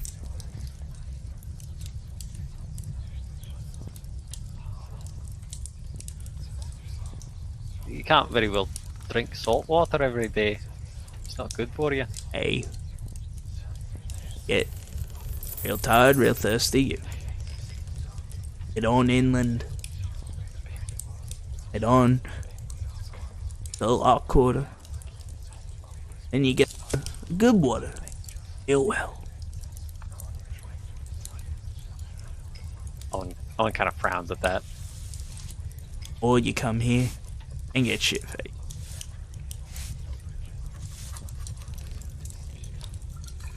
Keeps you alive. Is there not some way to get more of the cleaner water down this way?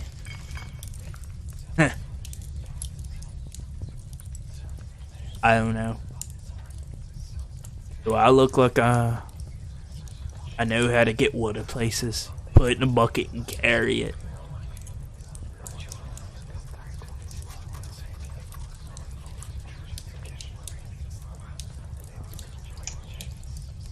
Liliana's just gonna sip from her drink.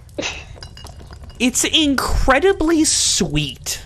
Like, it's bitter ale, but it tastes so sweet, like over-sugared iced tea in a southern, like, family-owned restaurant that put too much sugar in it. Like, it almost takes your breath away for a second. Yeah, Liliana kind of like scrunches up her, tries to not scrunch her face up, but it's hard because she was expecting maybe it to be really like bitter or sour. She was not expecting. It's weird because at first it tastes bitter, and then the like sweet covers it up really strong. Imagine she probably starts like coughing a bit on it. Hold your alcohol. No, it's not that. Just wasn't expecting it to be so sweet. Yeah. Keep it good somehow. Oh. Is it rude for someone to ask what they put in the ale? I mean, I don't think you need to ask me to know the answer to that question. I mean, sugar is expensive, or in a world that I would just assume things. Sugar is expensive. Sugar is fairly expensive. I feel like I'm missing something.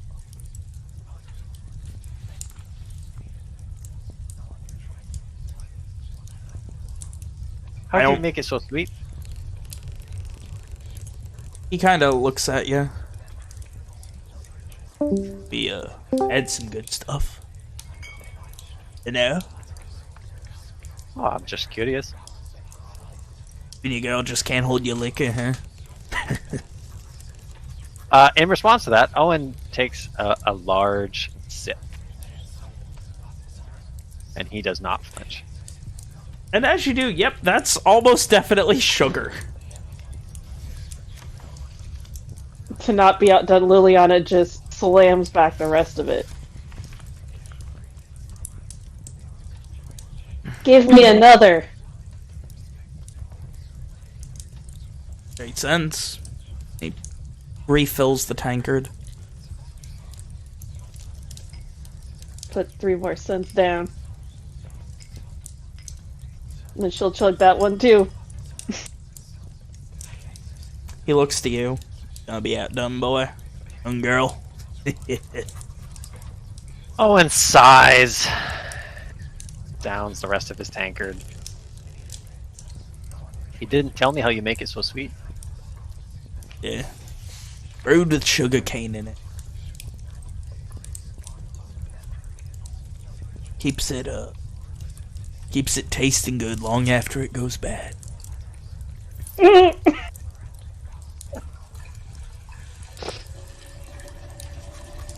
And he gives a little toothy smile.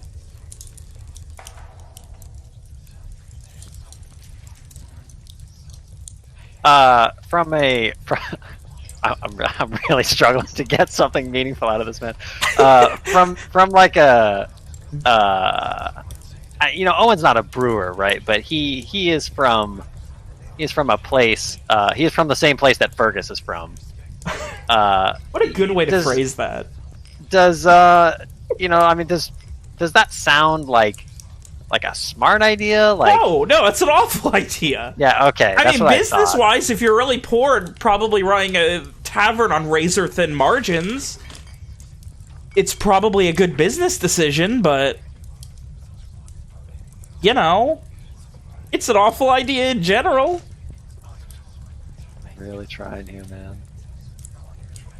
And as he kind of sits here, thinking to himself, I don't know, like, Nick does not know a lot about wells and the process by which one digs and, operates a well. Is there something in particular that would cause a well to, like, because I'm under the impression that they didn't dig a well for salt water. They dug a well.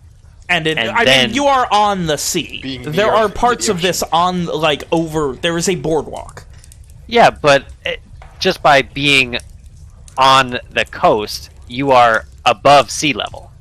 Yes. So it shouldn't you know, they're not. It's not like they're drilling into the ocean, right? Give me an intelligence check.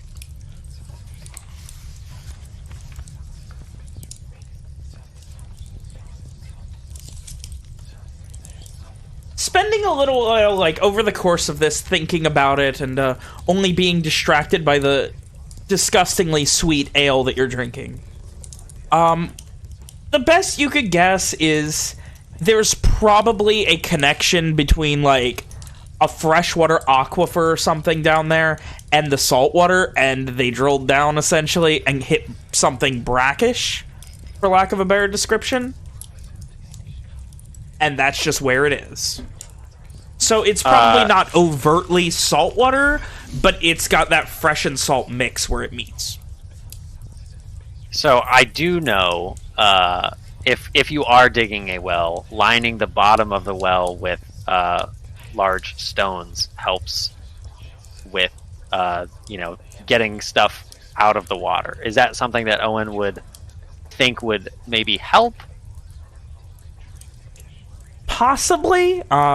It's a thing where, like, you're getting into I mean, this is some civil engineering shit. I got you. Yeah, we're getting into civil engineering now, but like, I just want to help people, man. Why is it so hard? You would presume that with the aquifer being presumably again connected to the sea at some point, that there is that it would be a matter of cutting the aquifer off from the sea and going from there. So a real long-term project. Yeah, like, that's... Like, yeah. Because, again, there's obviously... If you're gathering correctly, there's obviously a freshwater aquifer somewhere that they're connected to, and it's just being turned brackish by being connected to the sea.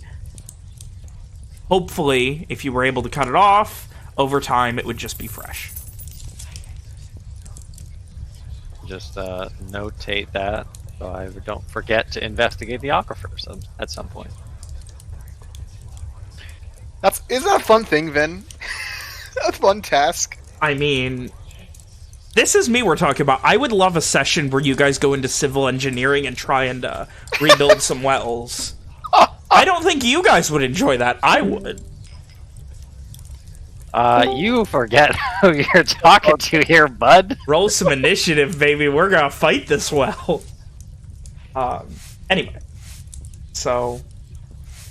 After he kind of thinks to himself for a little while, and, you know, Owen would probably do that thing, I hope you don't get upset at me, Lily, but Owen would do that thing where he thinks out loud to Liliana, but, like, unless she has anything in particular to say, all he's doing is thinking out loud. He doesn't know if you know anything about aquifers. I don't think Owen even knows if he knows a lot about aquifers. Here's the part where you find out Liliana was originally going to school to be a civil engineer. It's fucking funny. Well, you see, if you just, you know, kind of put these filters in place. You just need to invent the Brita water filter. But after he's done musing, Owen will kind of he'll make to get to his feet, and he'll put a few more cents down on the bar, and nod to the barkeeper and make to head out. He kind of looks up at you, and he's got a bit of a puzzled look. You have a good one. Do you?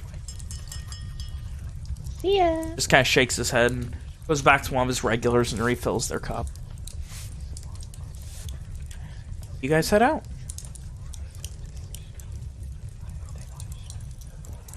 On the way back to the Darrow Fort, Owen would say to Lily, I don't know if I've ever seen a place so downtrodden. With what? He said, I don't know if I've ever seen a place so downtrodden. Oh, okay. I could understand your accent.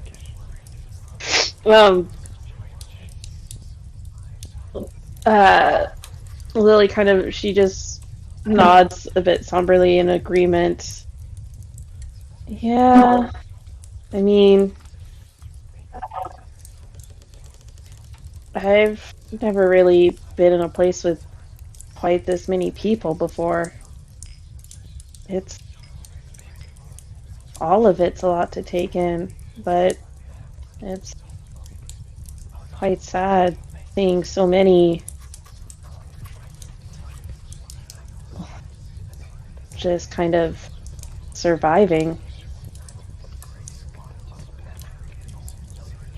I don't even know how to help them. I mean, I'm sure that barkeeper thought that we were just some kind of rich pricks out for a stroll. Not that I hold that against him.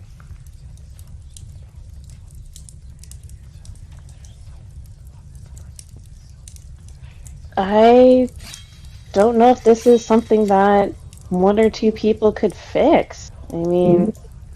Well, I'm not talking about, you know, fixing the whole place, but all it takes is one person to make a difference.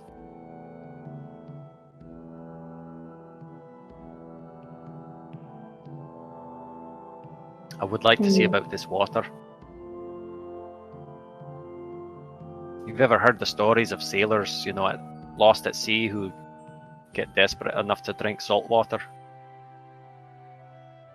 I don't really think so. I just know salty water tastes bad. It kills you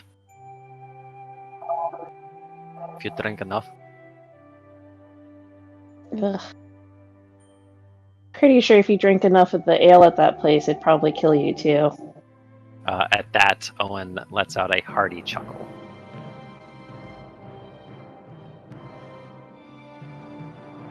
I suppose the man's got to get by somehow.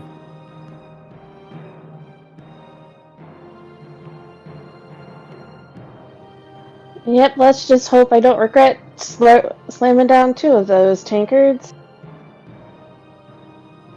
Owen smiles and gives her a little pat on the back. Meanwhile, as Liliana and Owen were out... I'm sorry? I did have a question. Okay. I mentioned that Walker would head back to the inn to put some stuff away. Would he find Simon there? That's what we're trying to find out. Yes. Meanwhile, as Liliana and Owen head to the shackles, from early on as they split off from the ROM tour of Starshore, what did Rom and Simon do? Anything in particular? Can we look for, like, a garden or something? Or, like, a museum? Where's the fine culture, the fine art? Give me investigation checks. Oh, God. Oh, no. Investigation check. The fine art, Jesus. Alright, okay. Find? The boy loves him some gardens. Simon. With Rom behind you, you can do anything, Simon. You can Big Mom Rom. You can even find out that while there isn't a overt, obvious like museum or anything, there are 3 separate things which have some level of it. They've got some history, some artwork, things like that. That is the Chantry of Light here in the city, the Library of Starshore, I can't get in there. and the University of Starshore, all of which are contained within the Ivory Garden. Can I try to get us in there? I hate you so much. You guys head to the White Arch. See one of the Intellier guardsmen just kind of looks you up and down. Morning. Can I help you with today? Well, good morning, sir. I was just hoping that my friend and I would be able to pass on through and maybe browse the library. Got it, Rit.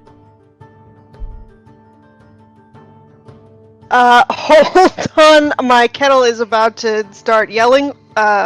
Super sorry. Cool. I guess we're taking a break then. Neat. Awesome. I gotta go.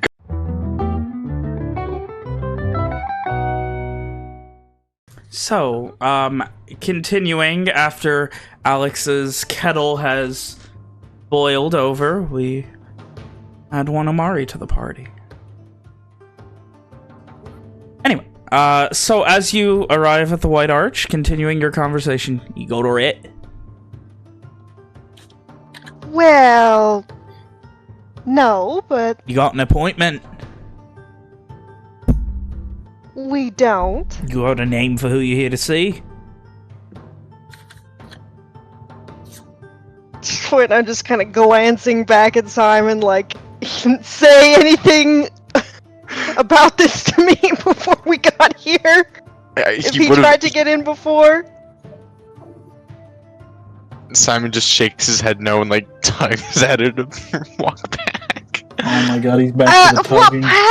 perhaps you'll make an Mushmouth, perhaps you'll make an exception. You see, I am from the Samsa family, from Morwyn, and I'm just gonna show him my fucking signet ring.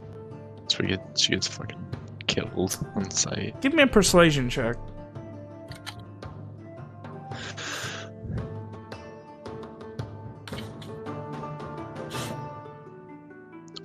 He kind of looks at it and looks back at you. Go business. Bit of study. He kind of cocks his head to the side. Huh? Studying, you know, for school.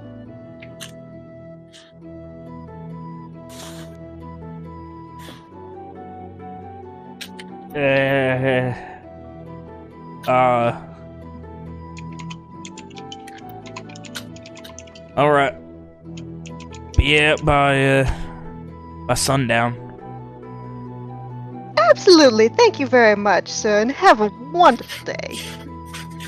He I'm gonna pushes you grab Simon and go in as fast as as fast as possible. That's not like suspicious, so we don't have to talk to this dude anymore. You guys are now within the Ivory Garden. Beautiful, well-maintained cobblestone streets.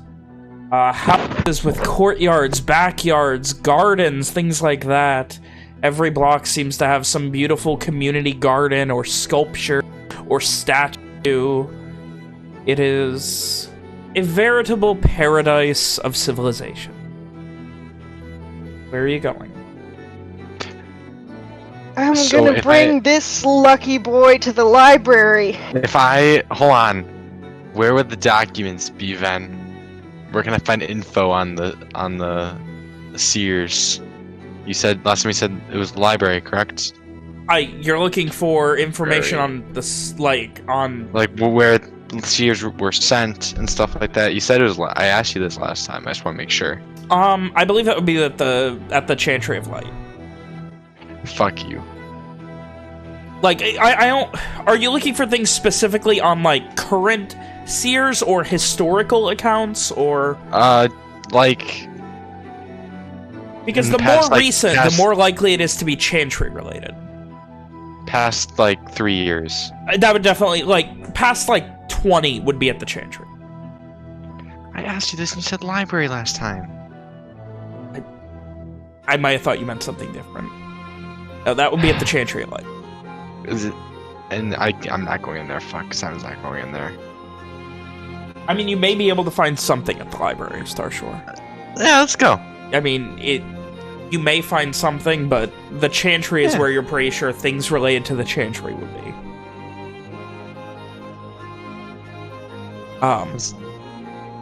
I'm sorry, did you have anything else? Nope, that's it. To library. You head towards a bit of asking around, but you eventually find your way to this beautiful, ornately designed building that stands out a lot against the mostly shades of white of the buildings of most of the garden. It has multiple floors and balconies breaking up the monotony of the walls throughout. You can see a couple people sitting on the balconies reading in the afternoon sun. The balconies no more than 2 or 3 people can fit on, but like an outdoor reading nook. Look over this beautiful little paradise of a city. You head inside, and it's incredibly clean, and immediately they don't look at you weird, but like you get that immediate sense that they don't see irregulars that often.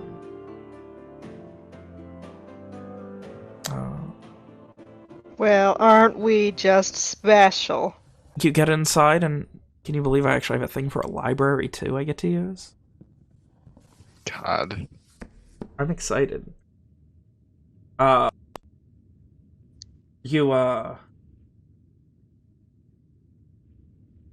You continue to look around, and it's a beautiful, multi-layered. There's, in the center, like immediately before you, it's an entryway that opens up into a much larger building. The entryway kind of sticking out, having to go through a garden just to get to the entryway of the library.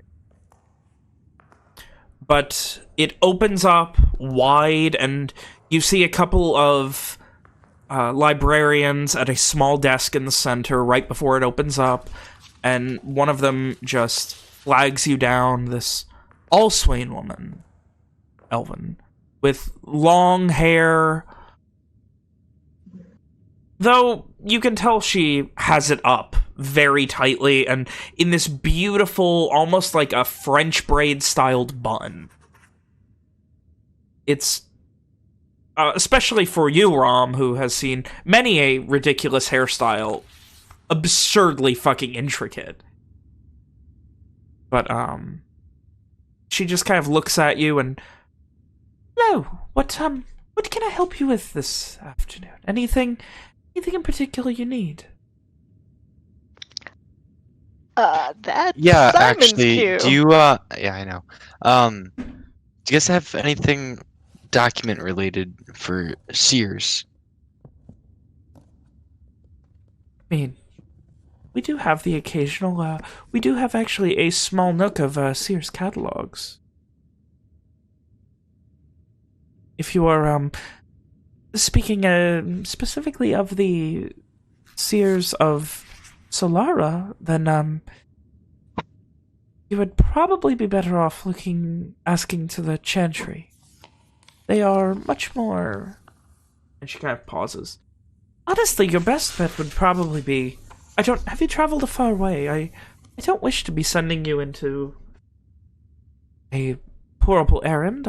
We may have something. But please, she motions for you to continue. I mean, if you give me a name, I can always, later date, explore that later. What I was going to say is you may have better luck at the San Jewel Cathedral in Verona, if you're looking for something. Of course, that is, and she kind of shrugs a bit. I cannot say for sure, It's a bit of a travel. She nods. That is why I'm here to say that there are things I may be able to help you with. Is there something in particular you're looking for, or...? No, I just wanted to look at the documents of the Sears and just history and stuff like that. We do have historical accounts. Most of the time, due to the size of the Chantry, their older documents are moved here eventually for safekeeping. If you'd like to put in a request, I could probably... She kind of looks at you guys and just... I could probably have something fast-tracked for you if you really need something important. Is this important, or...? I mean, not really. Just learning about people and things. It's fun. What's the newest information you have on like Caesar Slora? She kind of shrugs a bit as she laughs. I would need to check, and as I said, I mean, that is in our restricted section, so I would need to put in a request for you.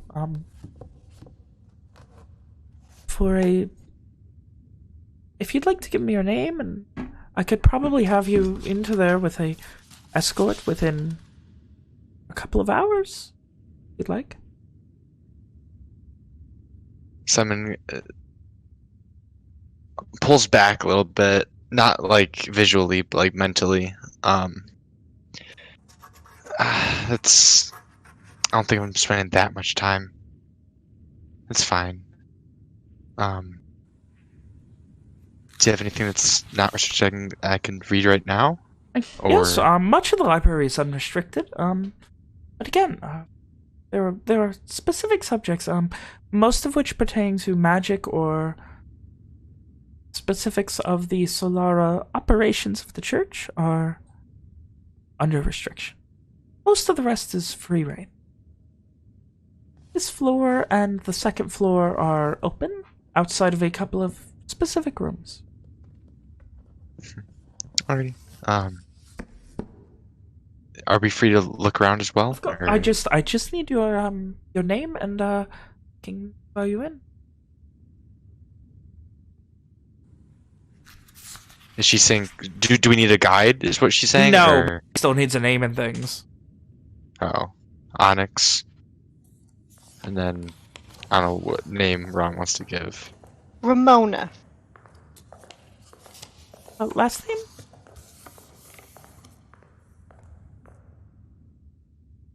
Is it? Does do we're both like fuck. No, I mean I already said my last name, so I will go ahead and give it to her. Do all people need last names? Like some people don't have last names in your world. It would be uncommon for like having no last name. Maybe if you're like an orphan or you're like really poor and an orphan or something. But like Simon gives her... somebody coming into a library asking to look around generally reeks of higher society. That's rude. Simon gives her a shrug.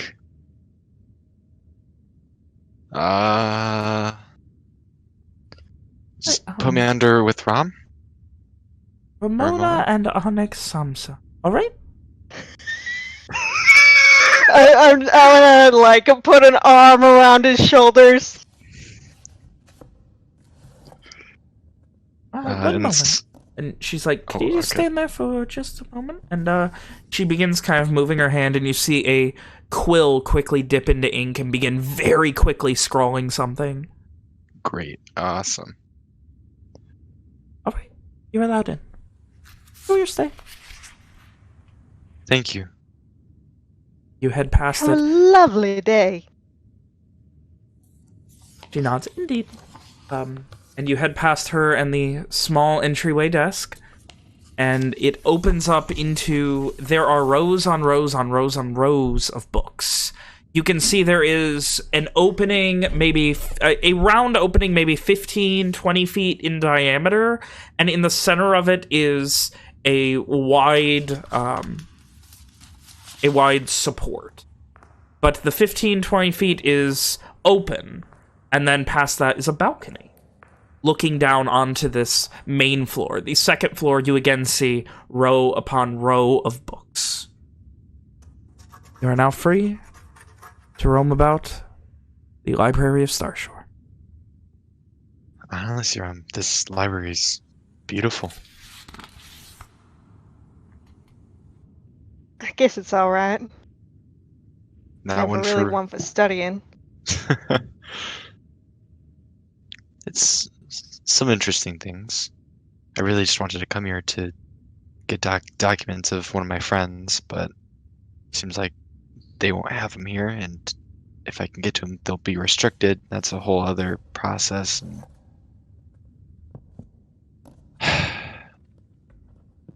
too bad. I'm not even in the mood to read anymore. So I'm just gonna just peruse a random hallway. Is there a specific Books. section you're looking at, or anything you're looking for, or? No.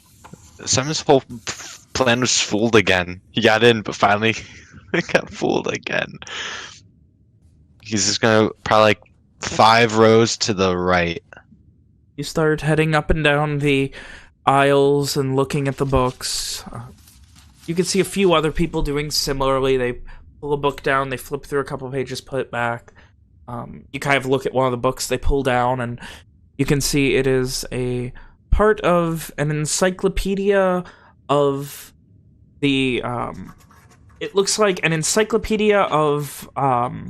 it would be Arnshade naval traditions of the past 200 to 300 years. Simon shuts the book and puts it back. Honestly, I'm not a fan of ocean stuff. Shipping. Ugh. Have you ever been, Rob? To the beach? Or on the ocean? Yes.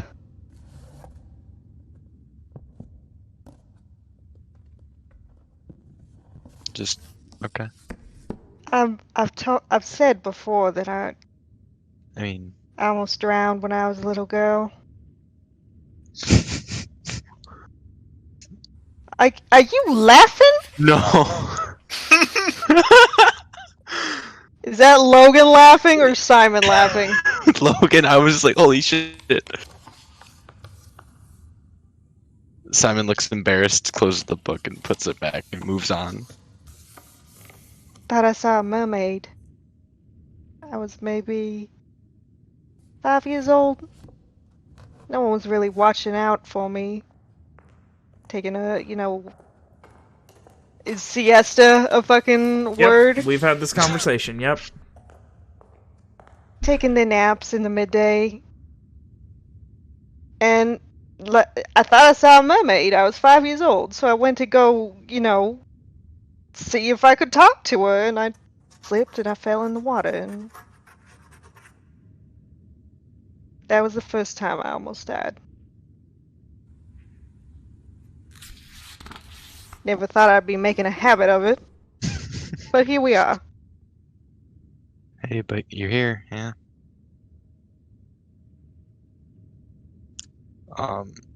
Then Simon's just gonna go up and down the rows like a books. Nothing really important anymore.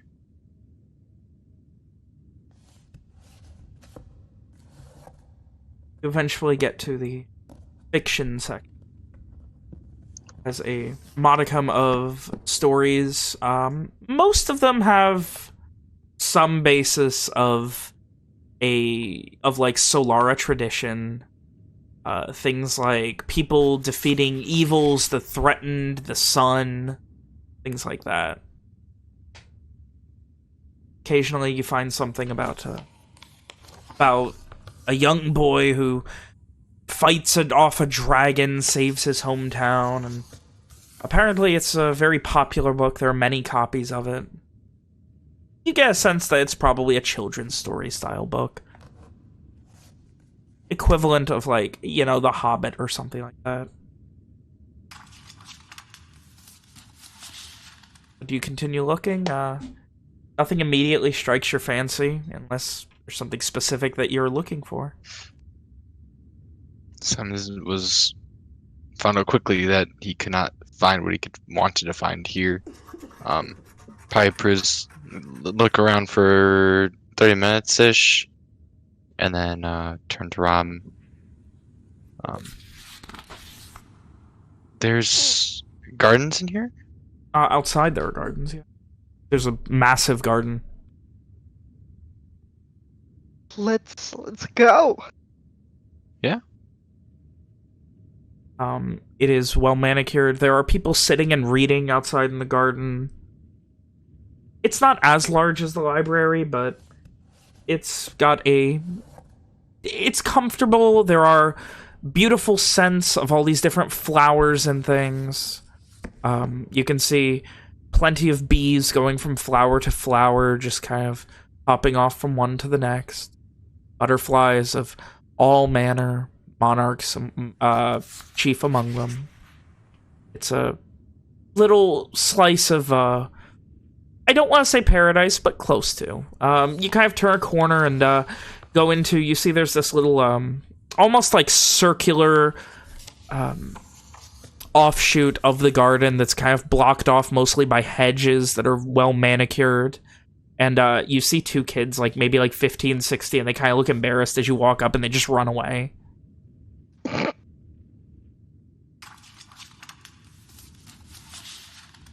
What are they doing, Ven? You don't know. You probably have a pretty good idea. You continue to spend a little bit of time in the garden. It's nice and comfortable. The smells are all pleasant, if a bit strange, mixed together. Lavender, lilac, roses, all sorts of things.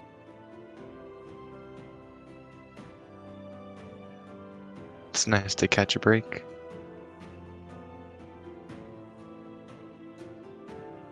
I'll say. You know what they say about when it's quiet, though? That's when, something's just about to happen. The quiet before the storm.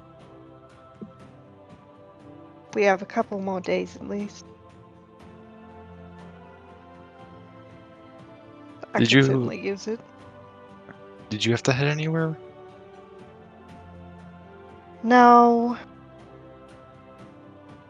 It sounded like you wanted to say yes there. No, I got nothing I'm doing. Nowhere I'm going.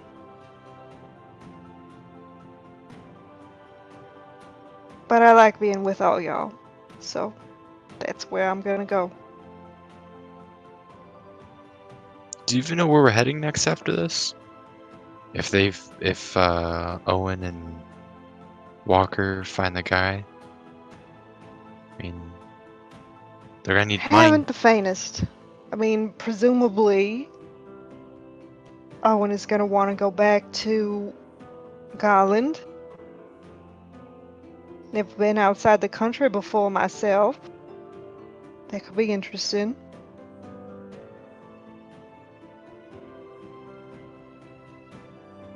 Hopefully we don't leave too quick. Just a few things that I'd like to do before we leave. Well, speak up. Make sure that the rest of us know about it, so we don't forget you. I don't know if I can do it right now. With, you know what happened, and I don't know if I even have a bounty on me anymore. I'm still afraid to talk to guards and push my way through. Because I'm afraid that one time they're just gonna be like, I recognize that face, and you'll never see me again. You ever think about trying to disguise? I could do that. I could do it with magic, though. Don't need to go that far. I mean, it would mean something like giving you a haircut, maybe find some dye. I'm not dyeing my hair. I'm sorry, Rom. I understand. Cutting it, yes. Dyeing it, no way. Well, it's on you. Actually, to be honest, new clothes sounds like a good idea. For Well, me. you should have been with us the other day when we went. I to, was. You guys went nice. I don't want anything super nice. We're always traveling. And I didn't really think about it till now. Well, if we got time, let's go find something for you. Why not? I guess we're gonna head out and go clothes shopping now. That was a quick turn.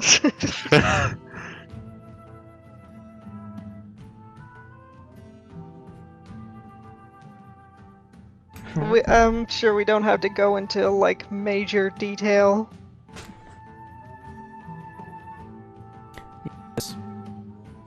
Staying at the in the Ivory Garden. Too expensive. No. No. Yeah. It's way too expensive. All right. I mean, he said he didn't want anything fancy. I'm sure we weren't in here when we went shopping, so. This is like the uppity up. Excuse me. Simon didn't say that. So, you head out shopping for nothing fancy, huh? Nothing fancy. Just new common clothes that aren't the same as ones I have now. I'll trust someone from the group to give me a haircut. Alright. Clothes will run you probably about 7 clips for a full set. Alrighty. You're gonna trust someone from the group to give you a haircut. Well, we know Walker's good at it. We do want to say Walker would be more than happy to give him a haircut. I meant like Rom or something. It doesn't have to be great. What do you mean Rom or something? Anyone but Walker. Why? Scalp. And eventually, with your morning and afternoon errands run, you arrive back at the Darrow Fort. It's early-ish afternoon as you all begin to arrive back. Amari is downstairs. Hey. Oh, you feeling better, Amari? Yeah, I think it was in whatever I drank last night. It was really running through me. Give me a headache, too. It's a bit of a 1-2. Are you alright now? Yeah. Well, that's good to hear.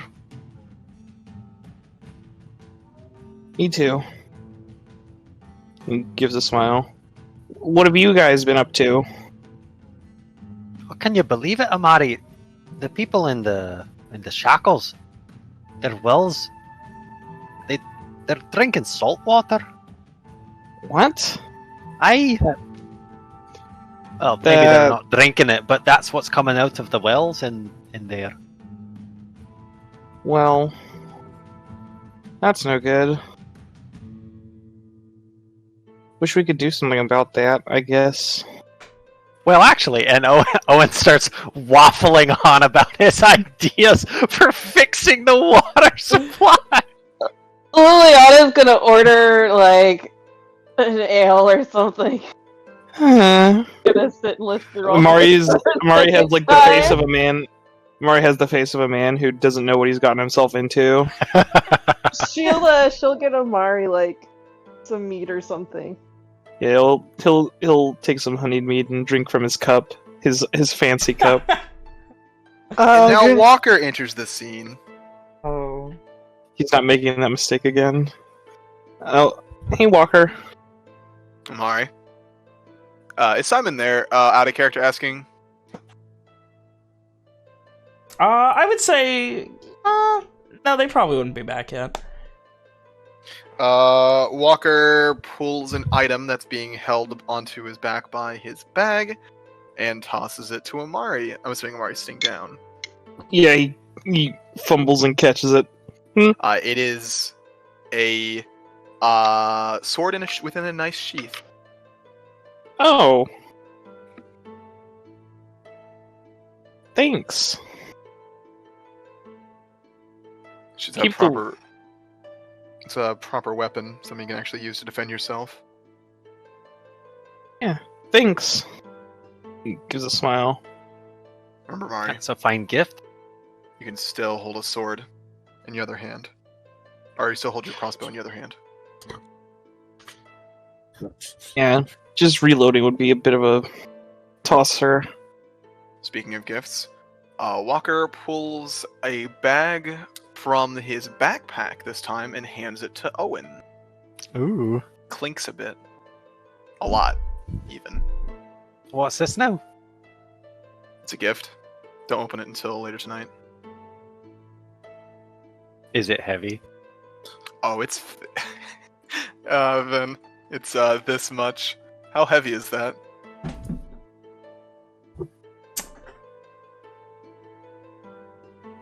Fairly? One is like 0.05 pounds, right? At least that's where the currency goes.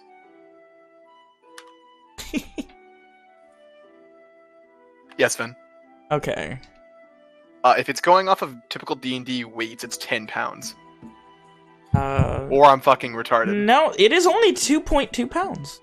Okay, I'm retarded then. Crosses are very light. Crosses are only 5 grams. So. Okay. Fairly heavy for a bag of currency. For a small, what feels like pouch of coins, it's pretty heavy. Well, I'll be sure not to open it until tonight then. Right. And at this point, Walker's going to head upstairs.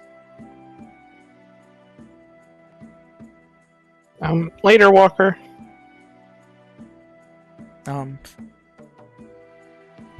Amari, examining the sword, you see that it seems like a regular longsword, except the blade itself is almost marbled in this dark gray or black on top of the steel color.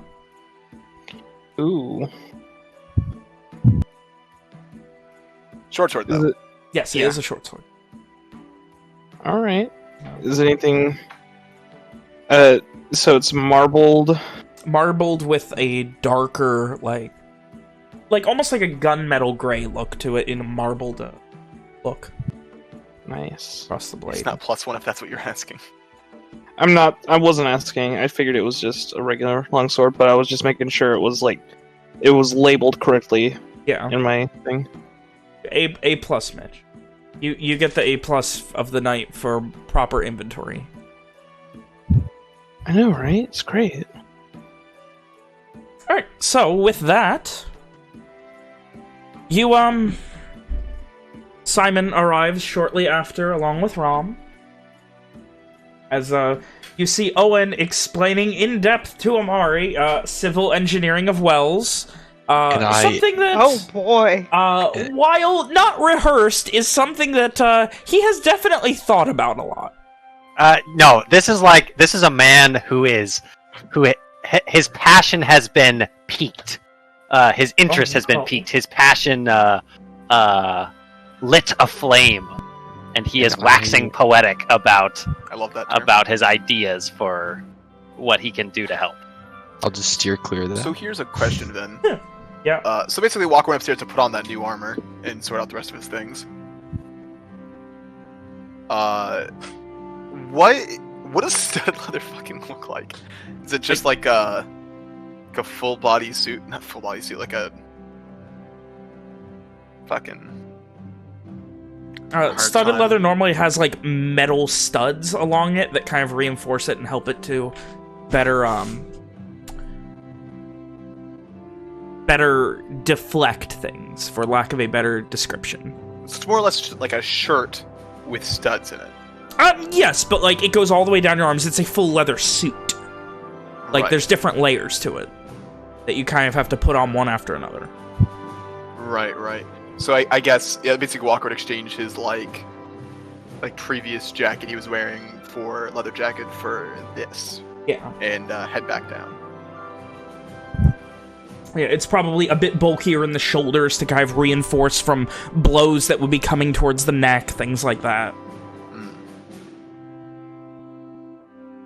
You head back down where you see Simon trying to make a wide berth around Owen, who is excitedly discussing wells. Simon. Yeah. Here. Walker walks over and hands him an almost identical sheath. Just a sheath? It is a sword within a sheath. Okay. Oh, thank you. You may And want then- to practice a bit more before you use that, but if you need to defend yourself, it's there for you. Someone will like unsheath it just a little bit, like probably a quarter of the way, just to see the blade. It looks like it has never seen combat, and much like Amari's, it is also marbled with black. Huh. Thank you. Though obviously not Thank the you. exact same pattern. And he sheathes it and probably holds on to it for right now. There's a No present for me. Actually, I do have something for you. Bro looks a bit taken aback, like she was just teasing. Walker produces the Shatter Steel mail and hands it over to Rom.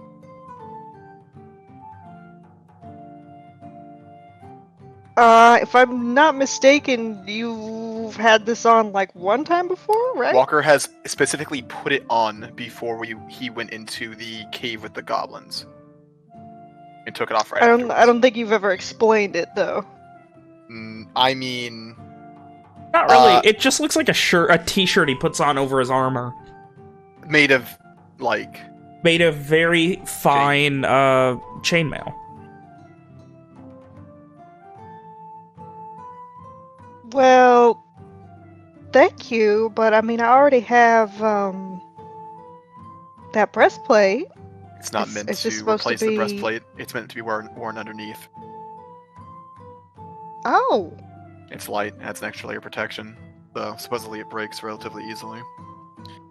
Either way, On should wear that examination, before we- you can see a few cracks in the in it already, like I little believe it is bits of it. 9 out of 10 hits.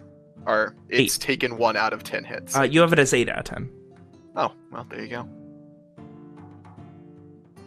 It is a Shatter Steel chain shirt. That's 8 out of 10. So it can take 8 more hits before it breaks. You can wear it on top of any other armor. If you know we'll be getting into something, you should put that on. well, I honestly, I was just teasing. You didn't have to. No, But thank you. it's not about that. I was planning on giving this to you. It's always nice to know that you're being thought of. It's important to consider everything, especially in a line of work as dangerous as this.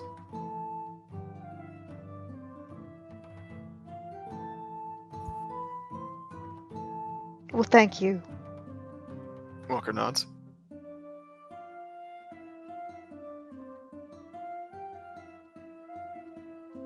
And with that, he'll take a seat with the others and get back to what he always does: fucking with bolts, sharpening, carving, etc.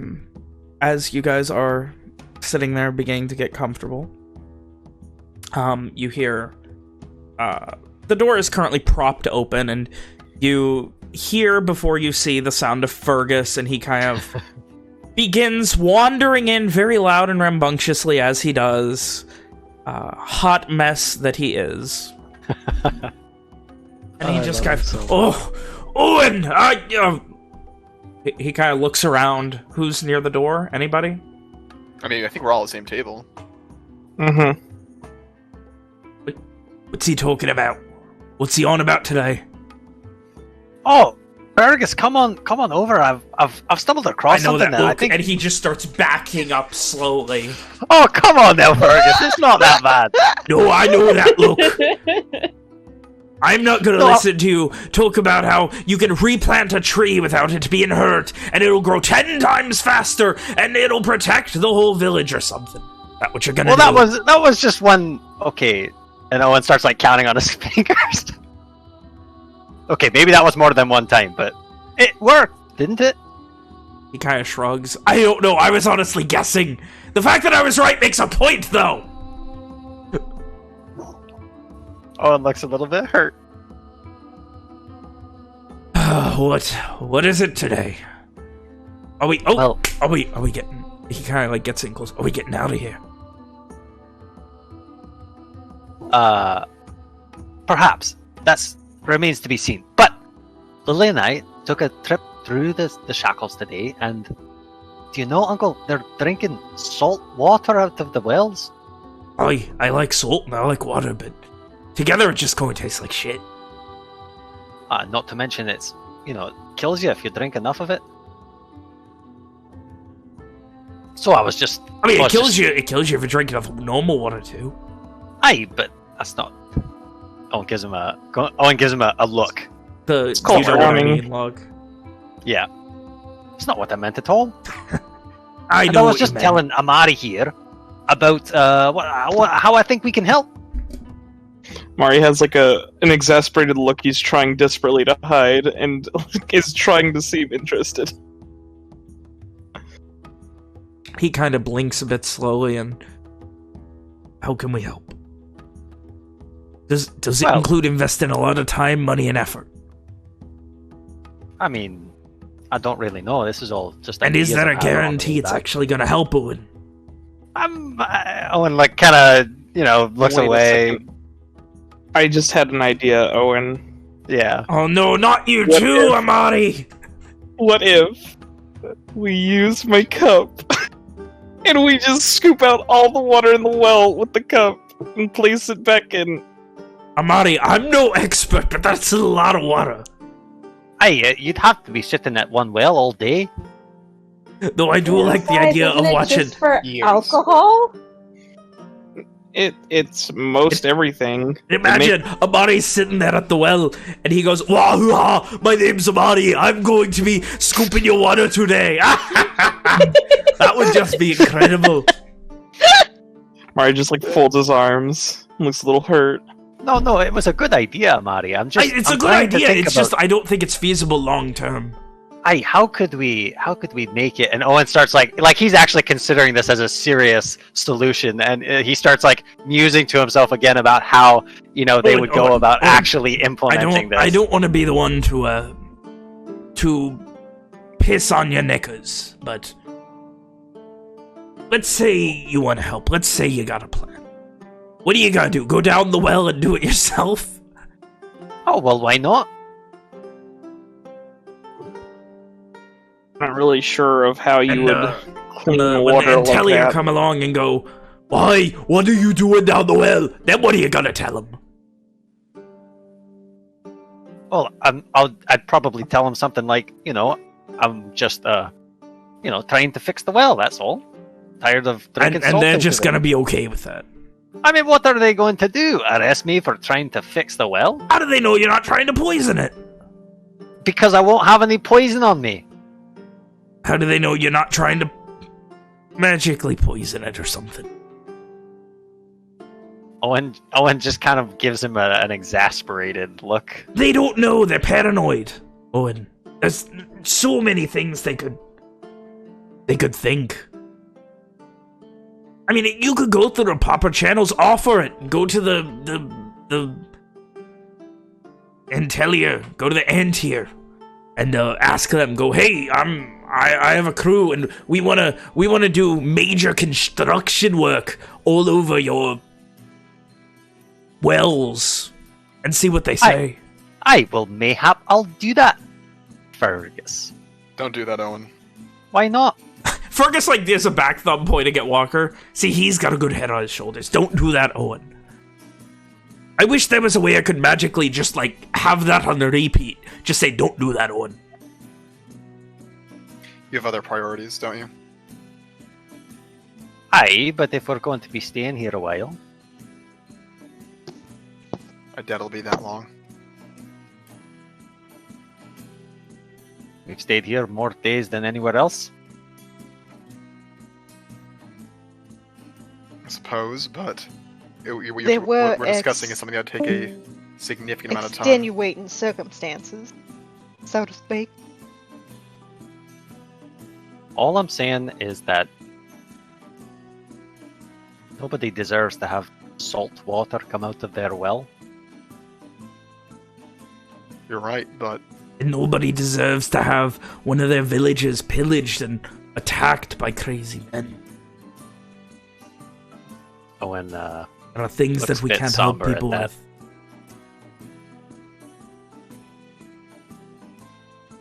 I don't think anyone deserves to be turned into portable half-beast.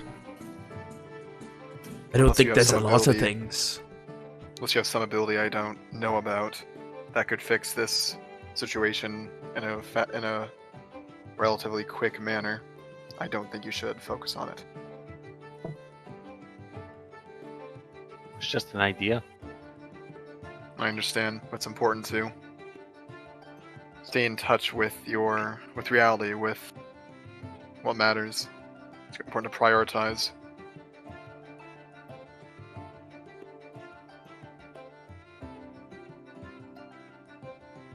Well, I suppose that all depends on the meeting we have tonight.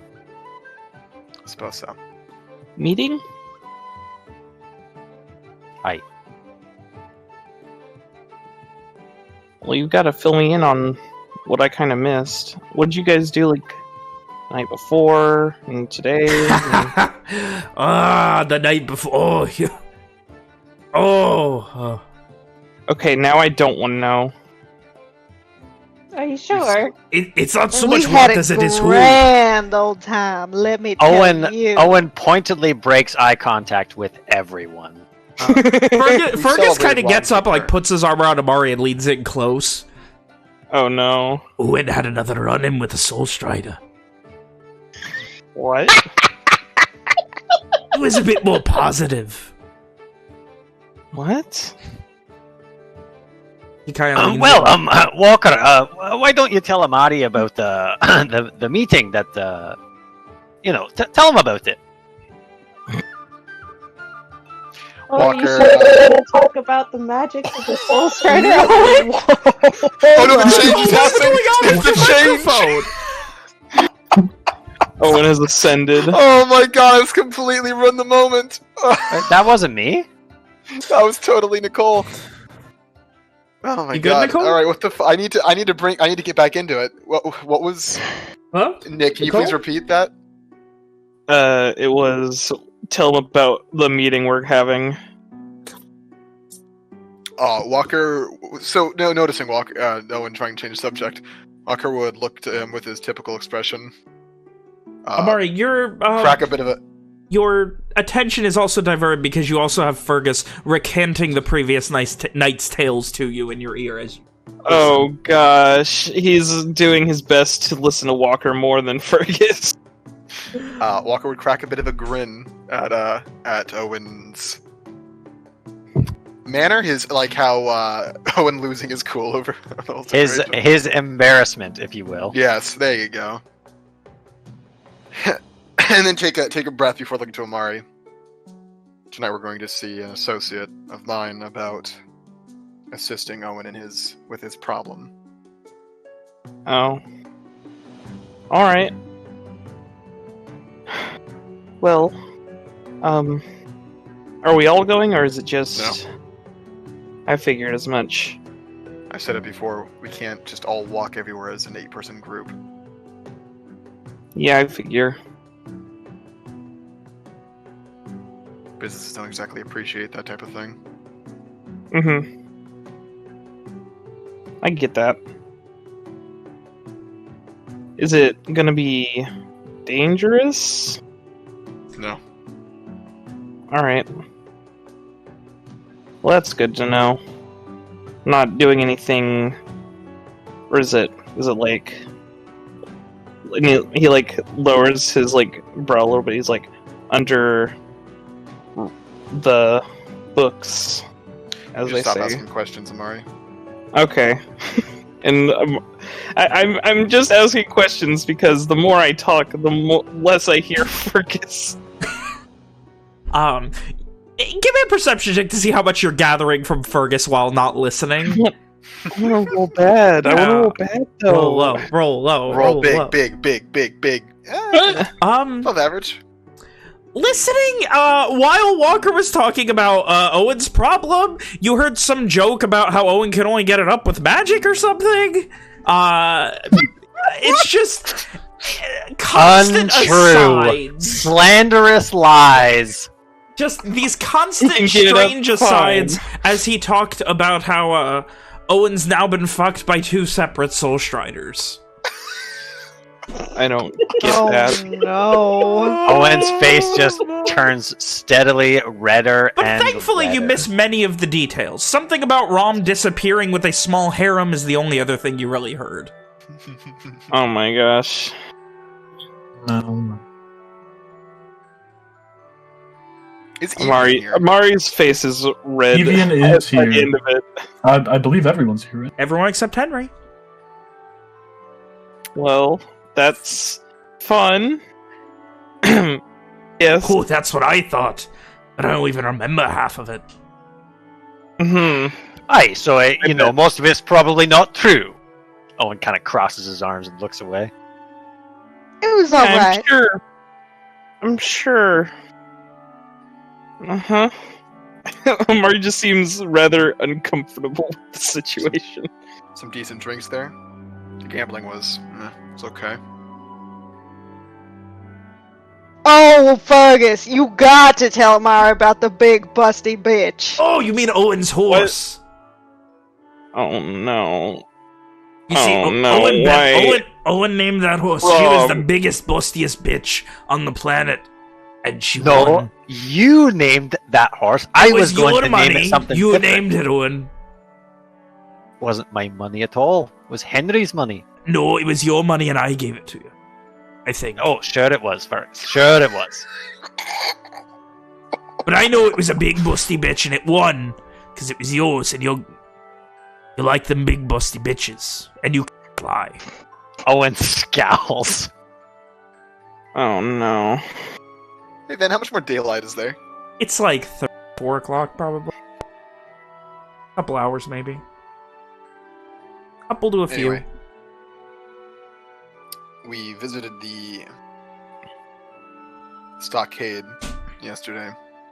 Got word of a couple bounties in town.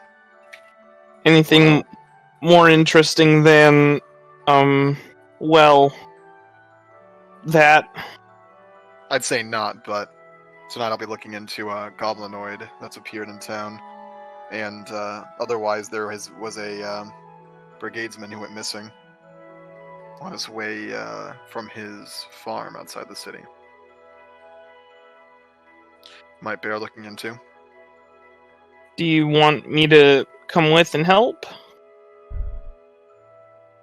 Already tried to tell him he shouldn't go alone. He's having none of it. That's for the goblinoid. There's not much to go off of for the other. There's also no bounty listed for it. So you're Some just problem doing no it. one solved. Mm-hmm.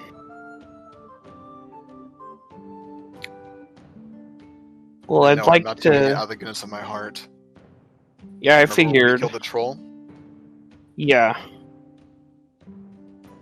We told the Intelier in the hopes of getting paid.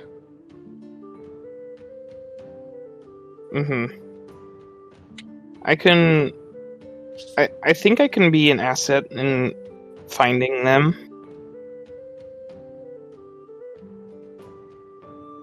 And if it comes to fighting them and there's more than just the one, then it's gonna be best to have someone with you, right? The goblinoid? No. There's only word of one of them. And tonight I'll just be investigating it and seeing what's going on. As far as the brigadesman goes, there's not much. There's not a lot to go on. If anyone wants to come search for that, they can. Though I'm not even sure if I'm going to be doing that at this point. Depends on how much time we stay here. We still have to help Henry with his sister. And I believe we have someone to meet tonight as well, no? Right. That's what it all comes back to. I'd like to help you with that goblinoid thing to get myself a bit toughened up, I guess. Pay's not good enough, Amari. Well, what are we traveling with each other for if not to be together? I'm just worried that there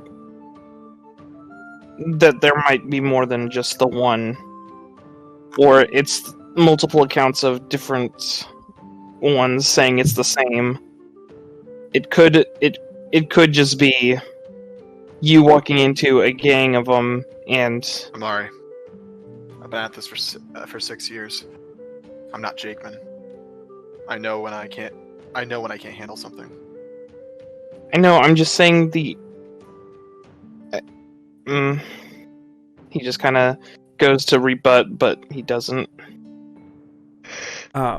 With Fergus still leaning over you, looming and smelling vaguely of ale, his breath even... I'm like trying to push him off as I'm talking. He kind of, oh, come on. You give the man a sword, at least give him a chance to use it. Walker, it's the least you can do for him. He's not asking you take 500 people with you. You don't need to take an army to go find a goblinoid. Just take the boy.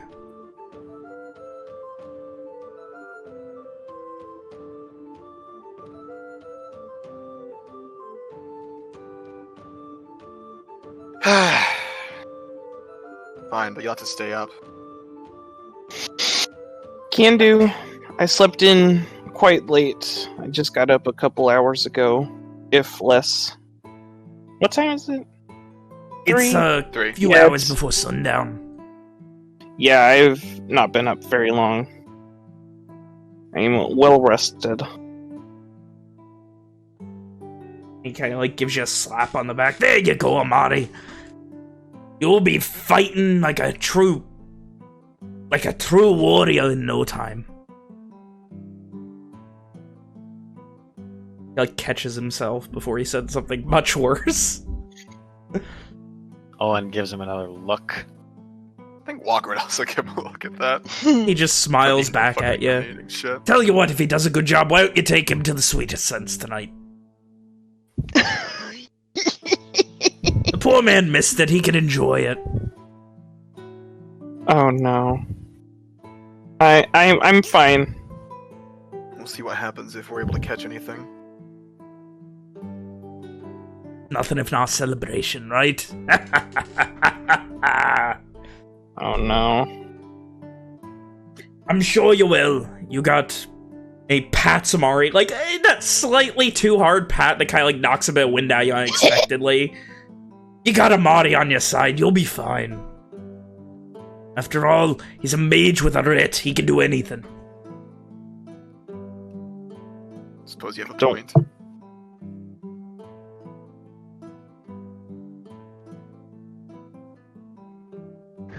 And at this, Amari, this loud man proclaiming you are a mage with a writ. Oh my god. Yep, I felt it in my bones that something was gonna happen with that. You see this man of about 30 limp over towards you, and just kind of like, you can see he's kind of like, it looks like he's got the look of like a war veteran up to him. He kind of looks you up and down. You mage?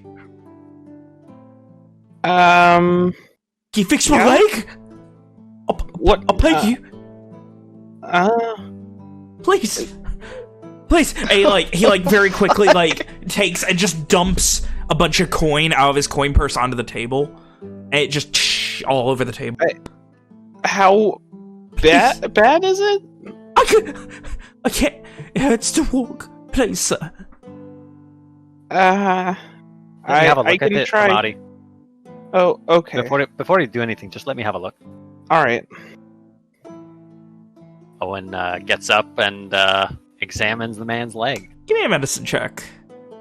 Walker would avert his eyes as soon as that scene started happening, but would watch as Owen begins doing his thing. Yes! Yep. You've seen that before. That is a broken leg that was never really set right. That dude needs some good magic to fix that. Oh boy. Yeah. How long ago? That's a nasty looking leg. How long ago did you break it? Maybe 15 years. Owen whistles. Jesus fuck. Does he think that regular healing magic will help him out? Oh no. This is high tier healing magic or extended surgery to do anything with. Like, probably, like, close to half of this dude's life, he's been like this. Does he have, like a crutch or anything? No. He just seems to be he just seemed to quickly limp walks over. around with like, a broken leg so casually. What the fuck? It's not, to be clear, the leg is not currently broken. No, it just was broken and never set. It never was set properly, and it did this horrible job healing, and it's obvious that, like, this dude's muscles are fucked, and it's obvious why he's in pain constantly. Like, Owen kind of, after he whistles, he takes Amari aside and he says, I don't think we can help him.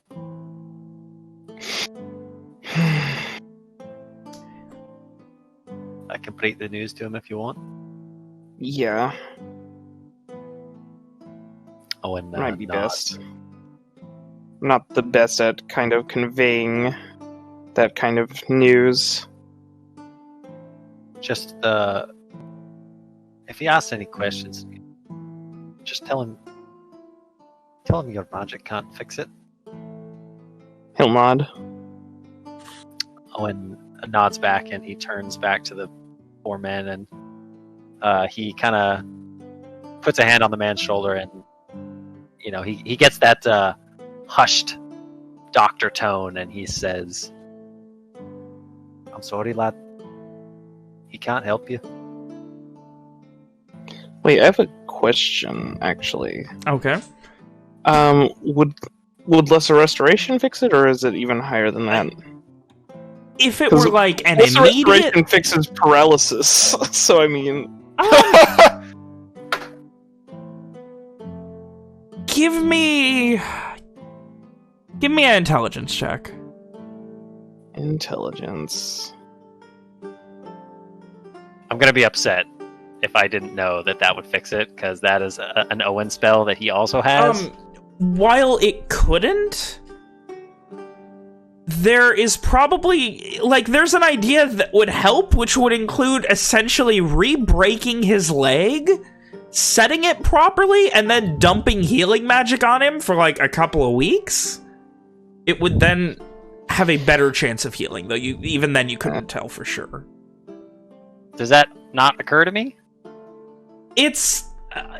I'd say it would. It's just, again, a couple weeks. It's like, it would still be an extended prolonged. thing. He needs to rent a healer. Essentially, yeah. But he's got money, though. Most of this is cents. It's about between 150 and 200 coins, mostly cents, and then a few clips. Maybe 10 or 15 clips. So he doesn't have that much money. No, it's just most of it's in small coinage. Then I suppose I will stand by what Owen said to him. He kind of...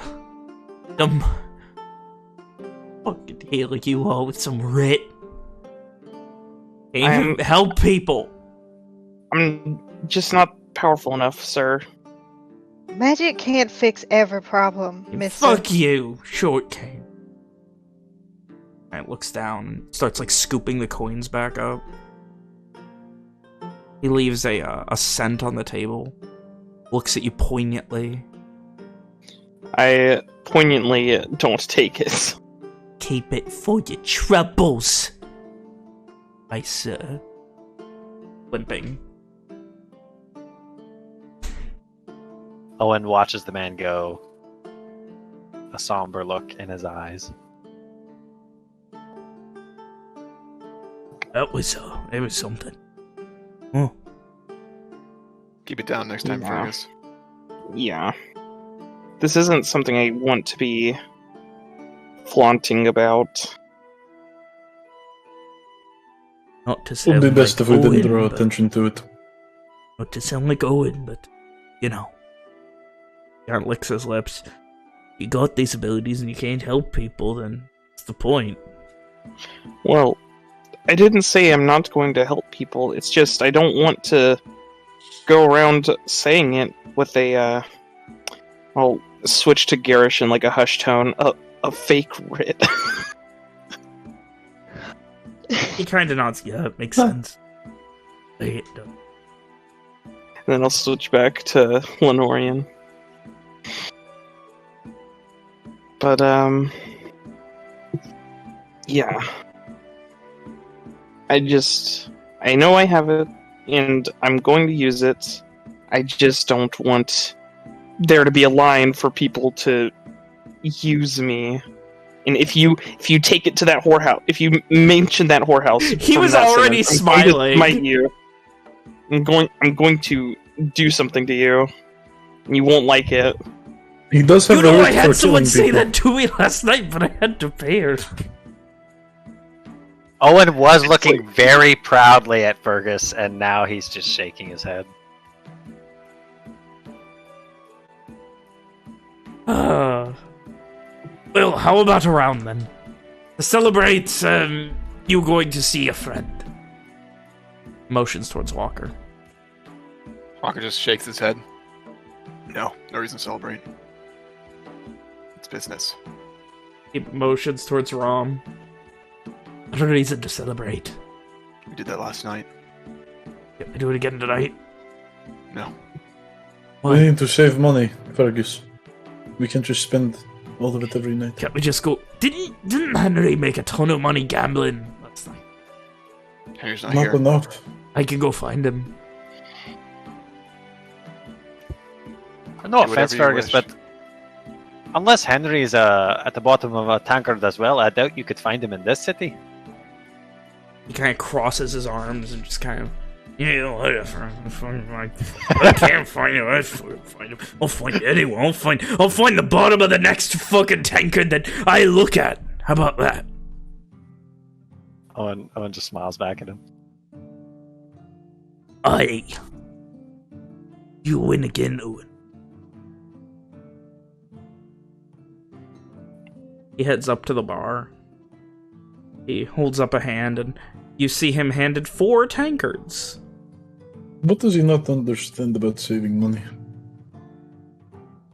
It's in his blood, deviant. And he motions to you guys, I'm taking mine to go. I'll be in the room. And heads upstairs. As he goes to the bar, Owen pointedly checks his coin purse. Nothing missing. Mari checks his. Nothing missing. I was about to say. Oh, It turns out your belt is missing. No. Your pants Whoa. are just gone. Whoa! Been pantsed in front of everyone. Now you're so embarrassed. Fergus has that good sneak 100. He can pickpocket equipped items. Anyway. So, you guys spend a little while longer waiting around before eventually it gets to nearly sunset, and some of you are heading out. I believe so. Yes, sir. Those of you heading out, that would be what, Owen and Walker? And Evian? And Evian. Yes, sir. Leaving Rom, Liliana, Amari, and Simon at the, Darrow Fort. I'm not. This isn't Goblinoid night, is it? No. I mean, It later. may be, yes. you're not sure. The implication Okay, is later. he's gonna stay up just in case. He just woke up, so he might as well. He pulled a Ven, which is to say, wake up really late in the day so you can stay up all night playing D&D. Yeah, that's exactly what he did. So, At some point during the time between when Fergus goes up to his room and when the boys head out, Owen peeks into his gift from Walker. Stealthily, of course. As stealthily as somebody with 8 dexterity can manage. it is a lot of coin. A lot of crosses. Yeah. You see nothing but crosses at the top, at least. Owen's eyebrows go up, but he does not say anything.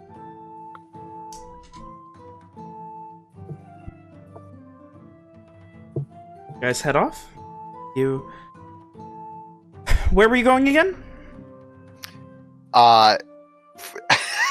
To see fucking Marquez at the Where? place we were told he was going to be. Which was There's a tavern. named. Wait, do I write Oh, this down? you fucking told me Walker Wait, knows. where is it? See Marquez with Walker inquires about a ship called the Long Howl. The ship has recently departed port, but there is a note to meet the first mate at the Salty Baths. Yeah, Salty Bath, not Bass. Oh, Bath. But yes. Close enough. Oh, that's right, because she has a really high-pitched, slight accent. It probably sounds like Bass. That's funny. All right. So, out on the edges of the boardwalk of the Sandstalls, you come across what to you, Owen, is actually a vaguely reminiscent sight of home. Oh. It is a large, open-air bar. There are 3 walls, and then it just opens up. There is no wall to the entryway, no door, nothing. The tables have no chairs. Instead, people stand around them. You see more tables scattered out throughout the Salty Bath, coming out, like, beyond. There's, like, you know how some restaurants in downtown will have the little outdoor area with, like, the velvet rope or something? There's something like that, but with a small fence, and it goes pretty far and expansive. And you can see some of the waitresses and barmaids and things head out even further than that and take food to people here on the Sandstalls. You see one, looks like a food runner delivering to a nearby shop coming back. And, what was the name of the ship? The name of the ship? The Long Howl. I love you, Nick. I take good notes, man. I mean, you take notes, period. Have you William seen my doesn't fucking need to notes? take notes. Wait, William, isn't all of this shit from your backstory? Yep. I didn't specifically write the name of the ship. Yeah, William doesn't need to take notes. He remembers things. Apparently he does. Yeah. For the most part. Yeah, I can tell. I'll hurt you. And you see a lot of people Emotionally. bringing out bowls of white, slightly milky-looking soup. Fucking 5 pages of notes. You can fuck off then. That all? Fuck you. I'm on. You're not the I golden know, child yeah. anymore. 55. I'm sorry, 55? Yep. God damn. Fucking crap. It's like I have a new Hannah here to take notes for me. Anyway, it is incredibly packed. It's a sailor's tavern. Everyone here is a fucking sailor. Everything smells of salt. It's strong and right here on the docks. And just... it's got that sailor vibe to it. You know what I mean? More or less. It's a salty area. Yeah. And, it is sunset here on the docks of the Sandstorm. This open-air tavern. You see, as a barmaid, this older orc gentleman comes over and just kind of looks at you. Very tall, but not incredibly well built, but very lean. You can see he's wearing not a suit by any means, but nice clothing with the sleeves ripped off, very reminiscent of Evian. His arms are covered in tattoos, though. Very, very strongly sailor. And he just... I was gonna say, how many anchors? Give me a perception check. No problem. You want to know the best part? I actually have a fucking pre-written answer for this. I knew it! It's funny. That you can see at least 4. Oh, that's and then really as funny. he like opens his hand to wave at you, 5. There's one on the inside of his right palm. Oh, that's pretty good. And you notice his knuckles in Lenorian say "swim hard" on them. What a Chad! Alright. So hello, what can I do for you? What is it you need this evening? Interested in drinks out for a night on the town? Looking for ladies, looking for men, what do you need? Good for a friend. I was told that the first mate of the Long Howl was staying here. He kind What could be of... found here. He kind of shrugs. Maybe it's one of our regulars. I could not say. I don't really ask for names. I'm just here to do my job. Right. But I mean, you know. He kind of shrugs. It's what you do here. There's, I mean, he kind of leans in and holds an open palm. Who are you looking for? I mean, a description, name, anything? Walker will give a brief description of the man. He's opened his hand as if he wants to be tipped, right? Yes. Okay. Hey, what's William's appropriate learning amount after for 20 this, then? sessions. Like 2 cents? Enough for... Oh, you hand him 2 cents and start describing Ben, I'm him? asking you what's an appropriate tip, fuckhead! I mean, normally, yeah, like 2 to 5 cents would be fine. I'll give him 2 cents. He kind of rubs them together. Oh, yeah, that's, You're talking about Marquez. I am. Oh, yeah. That's him in the corner. Hey, motions. You see a corner table the guy's standing at currently. You see 7 tankards. 6 of them empty at the table. He is currently alone. Walker will sigh and begin walking that way. Owen thanks the large orc, and then makes to follow Walker. Walker fucking paid him, isn't he? A fucking thank you. Fuck him. He does an imaginary hat tip to you, Owen. And then kind of as you're walking away, hey, didn't you want a drink tonight? Our friend is probably going to have something for us. The guy shrugs, okay, and walks away. As he's walking away, he says, ladies, welcome back. I got your usual table. And he's an affable guy. And just immediately starts talking to someone else. I like him. Walker didn't hate him, tell you what. You see a man that you do not recognize, Walker. About average stature, maybe 30. He's got a heavy goatee that's like very thick and black, and then he's still got 5 o'clock shadow elsewhere, like a guy who desperately needs to shave. But at one point had a very nicely trimmed goatee.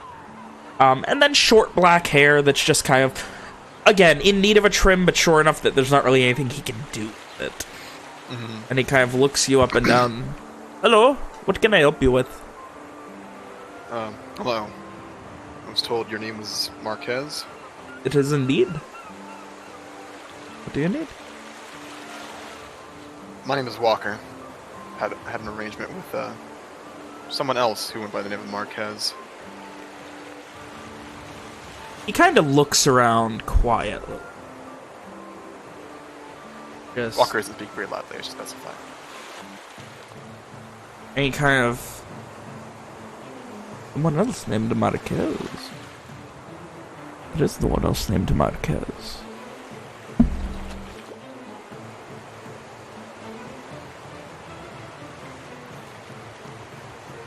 Some time ago. Or was it? And he looks vaguely worried as he looks around. I'm sorry, you said your name was... Walker. Walker. And who are your friends, Walker? Owen steps up next to Walker, and he says, name's Owen. Ben? And Evian will step up on the other side. No, please go over there. I'm feeling very cornered right now. Okay. Apologies. He does that. I'm sorry, your name, sir? Evian. Okay, and what can I help you with, Mr. Evian and Owen and Walker?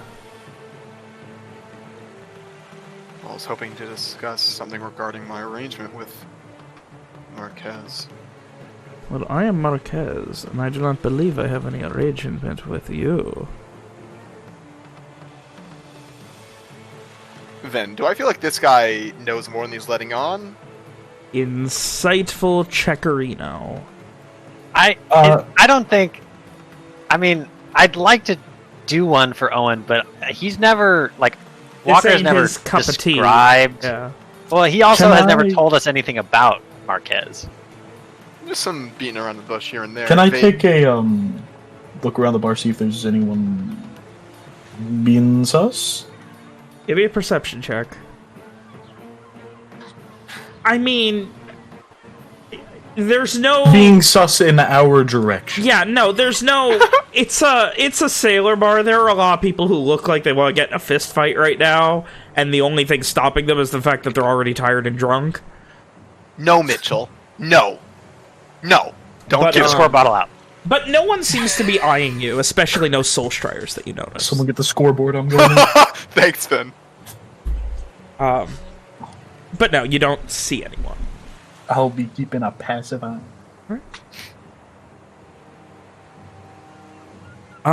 Walker,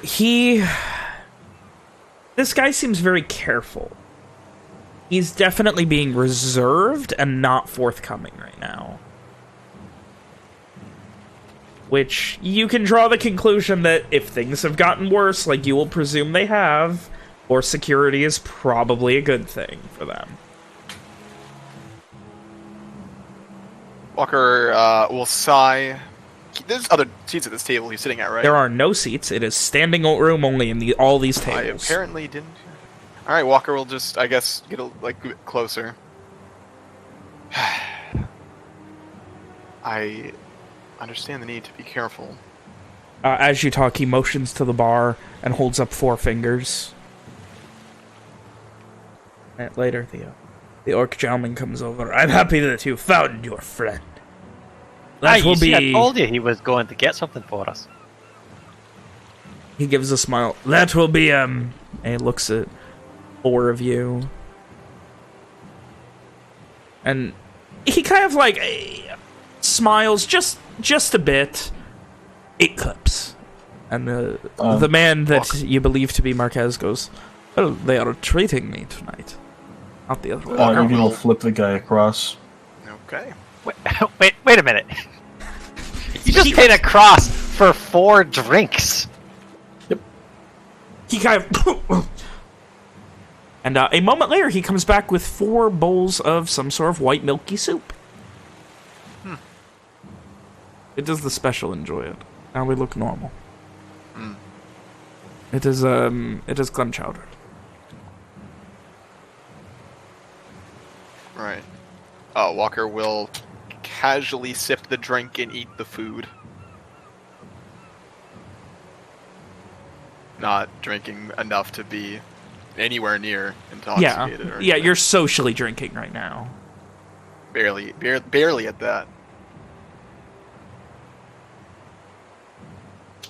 And, I'm sorry, I do not have any deals with a walk here, as you see.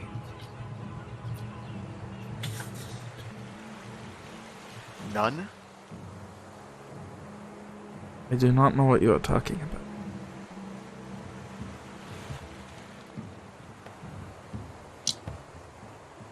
Does this guy not know what we're talking about, or does he? Is he playing dumb? Not know what we're Insight. talking? I like how the 3 insight boys came on this. Yeah. I don't know. I mean, I did my insight check for it. Is he playing dumb, then? Go ahead, Owen.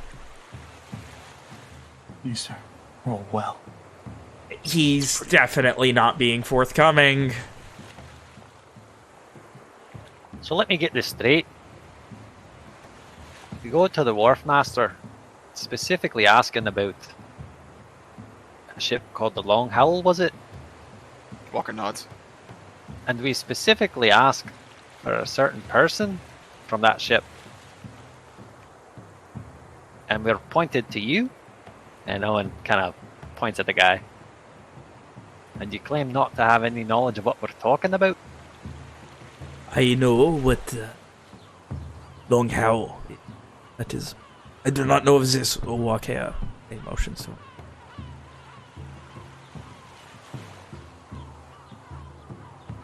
Owen looks at the guy. Kind of lets the silence I have no hang in the deals air. with a mark.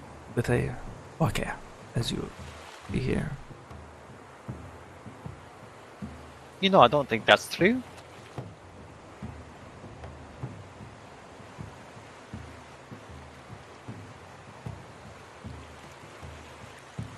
He kind of looks at you and looks to Evian and if I did have a deal with this man here, would I not recognize him? Literally not. What happened to the previous Marquez? He kind of looks... Maybe I would recognize you under better light. How about we take a walk, Mr. Walker? Alright. Turns back to Evian and Owen. Enjoy it. It is the best clam chowder you're going to get in Starshore. As they're making to leave, Owen will kind of put a hand on Walker's shoulder and lean in, and he'll whisper to him, "Hikarokas, if you need us." Walker nods. Begins to head out again. Alright, and as you begin to head out, we're going into a private call.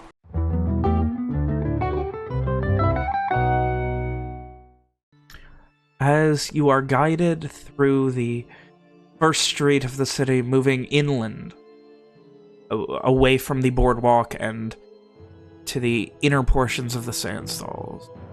A block here, a strange turn there, a circle. You have a generally good sense of direction, and you, being a bounty hunter, know when someone is trying to lose a tail. This guy's very good. There might not be one, but he is definitely, if there is, that tail is either a very good follower or is definitely gone by the time he speaks up. Walker is very on edge as the two walk. He is not letting his guard down with this person he has never seen before. I am Marquez. Just as the other one was Marquez. I know of you, Walker. I have your donations come through before. To Garland, right? Right. He has had to... The Marquez that you know has had to deal with things himself. He needs to be a front. Bring a lot of people with you for someone trying to be inconspicuous. I understand, but they have business with you as well.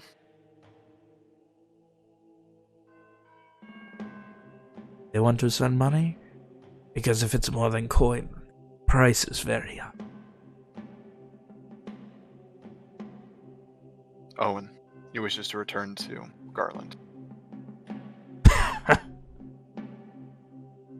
He sounded Highland. Didn't think. You must know how hard that would be. Especially. An idea.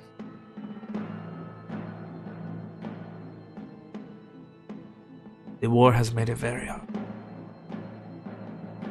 The Longhow is a very busy ship that pays off a lot of people, you know. Right. Not say who it goes to, but shakes his head. I will say that it is very across these people. And it is very dangerous to try and purses his lips. It may require a favor and a lot of coin, but we could get him Garland. It might not just be him. He raises an eyebrow. I know he has an uncle as well. I would need to speak with my captain.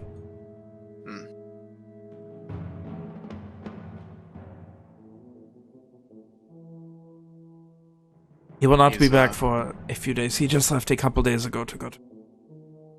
Right. Owen's, well, if you need a favor, I'm sure he'd be capable of doing it. ask the right people to look the other way, and the right people to show up at the right place, and the right people to get 2 people safely home. He shakes his head. We are looking at... Shakes his head again. An Orion coin is what's solid. And these people have no use of it. They are working outside of it. It would be maybe 1,500 crosses to get the 2 of them. Right.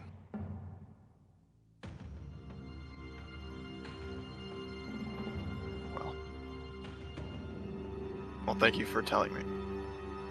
Walker kind of makes to move towards his hand towards his bag.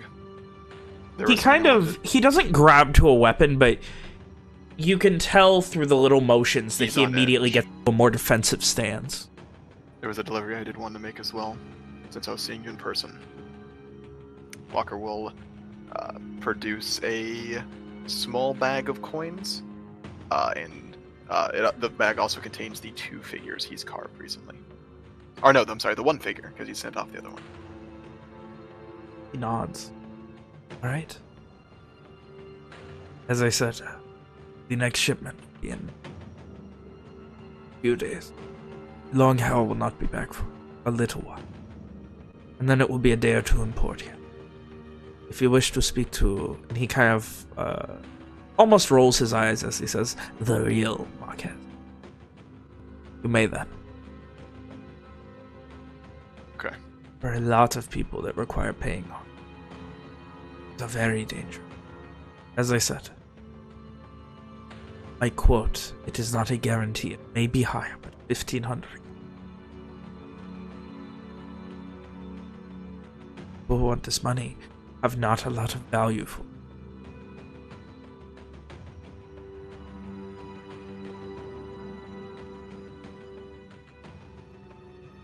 I understand. There may be.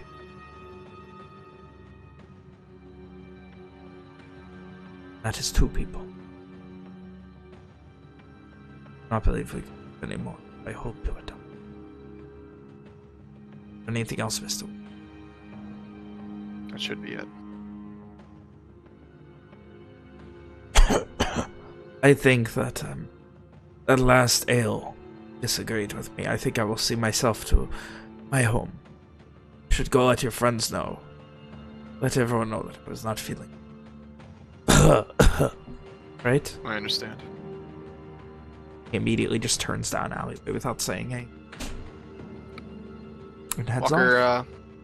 Walker stands for a minute before returning to his friends. Alright.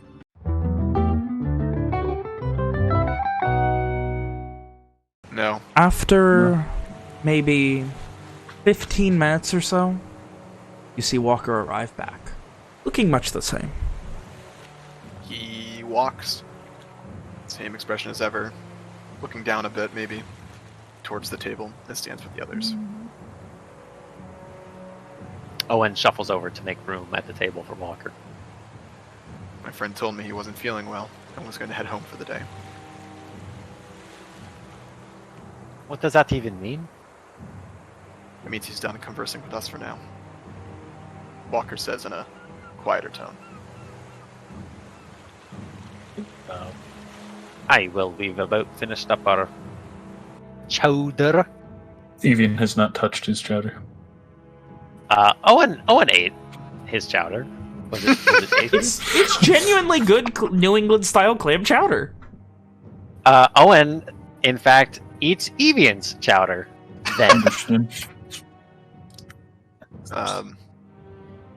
he says 2 people is probably the most he could do, and it'd be 1,500 crosses. Owen chokes on Evian's chowder. There was a joke in there, and I didn't want to make it. Stop! Innuendo. So Walker just kind of says that without really looking at either Evian or Owen. 1,500? For 2 people. And that's without even speaking to He's captain, so he can't say if that's not a price isn't locked in. Could end up being more. That's So an impossible amount. we can based just buy on- a fucking ship and sail across ourselves. Based I on would what say- we've been doing so far, that would take us years to make. Years or one good bounty. What bounty would pay 1,500 crosses? No. The one you were talking about that you went to Dunrock originally. It's gonna be for 2,500. Aye, but he's lost. I know. What was it Everything again? Please repeat that. What was it again? The bounty? It's for Walker kind of just grumbles a bit, trying to as he remembers the name of a person he very much doesn't like. It's for Bart the Daring. Was it's a thief. Stole something from someone, from the wrong person, I guess. Bounty for him was 500. Recovering the actual object was 2,000. But if he's gone into the grove, I know. there's no way to follow him. A bounty like that doesn't come around very often. No, pardon my ignorance, but the grove, is it not survivable? You've never been, have you? No, I lived much further north. The closest I've ever been is Dunrock. From everything I've heard, it's, well, sure death. Owen gets Suicide. a faraway look in his eyes, and he says, kind of without looking at either of his companions, "It used to be a great forest. Old trees.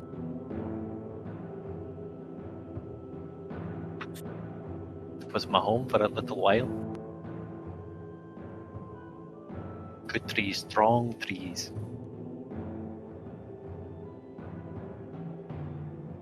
Then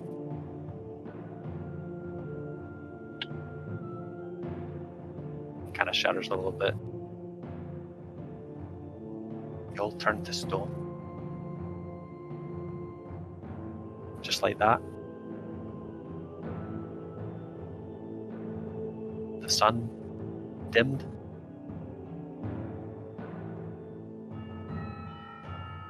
Fergus and I and Miles barely got out of there. But even as we escaped,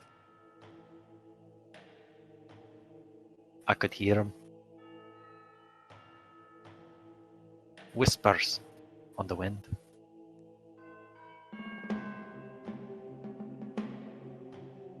Tempted you inside.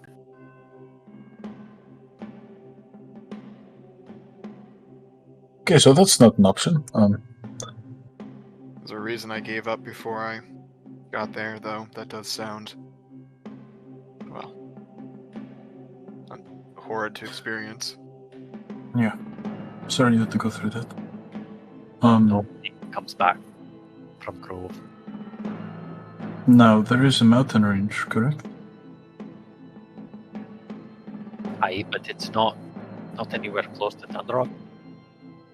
There is a mountain range right next to Dunrock, no? Days travel, maybe?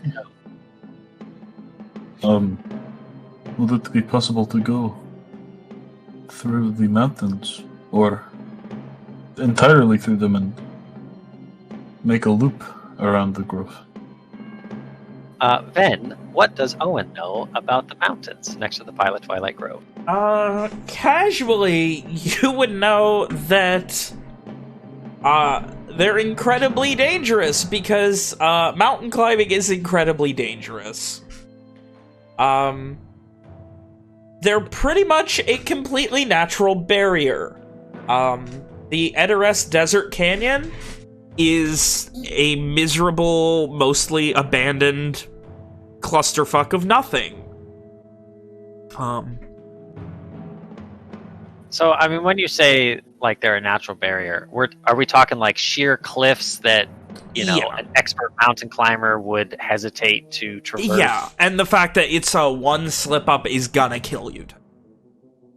So, while technically possible, incredibly dangerous. Makes sense. Out of character. At I believe it's Garast. Garast? Is that what it's called? Garast? Now they have a pass into the canyon. Yes, there is a gate that is manned by Entelier into the Edoras Desert King. What's that used for? Nothing. No one goes through it. So no one uses the Edoras Desert Canyon. It's essentially a giant desert of almost nothing. Basically, what I see a straight shot to Garland. Just through a desert. Just surviving. How long of a trek would that be, Vin, from that pass I to feel like the desert? It couldn't be more than 2 weeks, right? That's bigger than fucking, like, 2 of the trips we took from fucking Dunrock to fucking Starshore. And imagine how much water you would need to carry. Oh, I guess that's way more than 2 weeks. Never mind. Yeah. Let alone, assuming you never get lost and run into nothing and just travel, in order to reach civilization, oh, fuck yeah, that's 370 you'd be miles, looking at maybe a month. Maybe between the majority of a month in a desert. So not doable. Not doable. Okay. Not a lot of an option. Yeah. My original thought was if we just go through the mountain into the desert, go around the forest, and then back through the mountain, but that doesn't sound like that would work either. I mean, it's not something that has been told to be done, but that doesn't mean it's technically impossible. Yeah, we're level 4. We're not quite there. Right. So I think the last in-character thing was talking about the Grove? Yeah. Evian asked would about... describe... Yeah, Owen would describe the mountains as... Evian, those mountains... It's a labyrinth of razor-sharp rocks. One false move and you plummet to your death. I've never been. Those mountains are the reason that Grove was the main front for the war for a long time. Makes sense. It's too dangerous to justify for any reason. Yeah, of course not. I didn't realize it was quite that dangerous.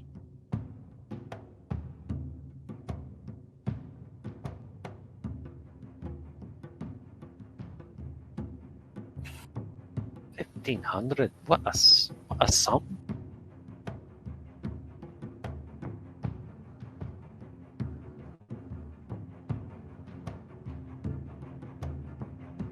There's got to be a different way.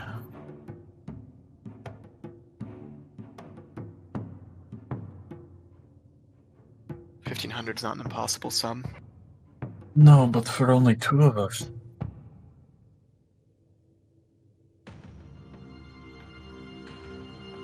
I mean, unless I'm doing my math incorrectly, there's at least 3 of us who need to get back.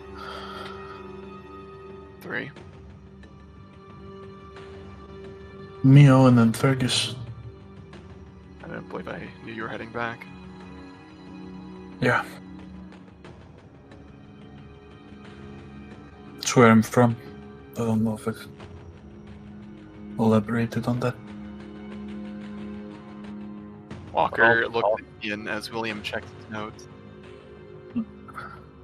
For all the talk, Evian's as much a god as I am.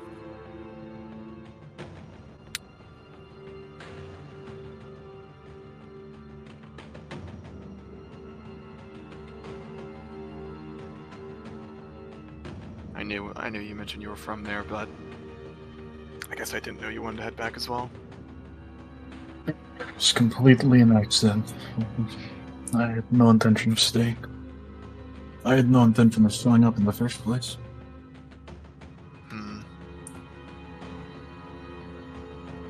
Story for another time, though. There's most likely prying ears here.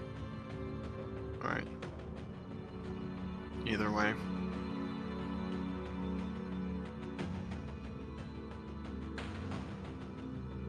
Larger cities like this have more opportunities for bounties. And we do need to head back to Verona eventually, yes? There should be. There's always there as well. That's what I was thinking, or alternative routes to get to where we want to go. You won't find something in the same manner. It's the capital. It's much more I've heavily. seen a lot of shitty capitals. It's a lot more heavily monitored. And also, my brother could be very helpful here with his job. Are you sure you'd want to involve him? You wouldn't want to put him in any danger. I don't think it would put him in any danger.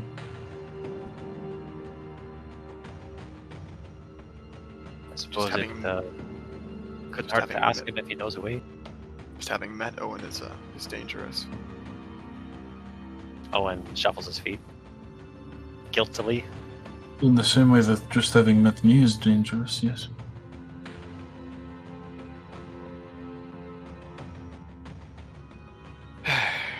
Being associated with any of us is quite the risk. In one way or the other.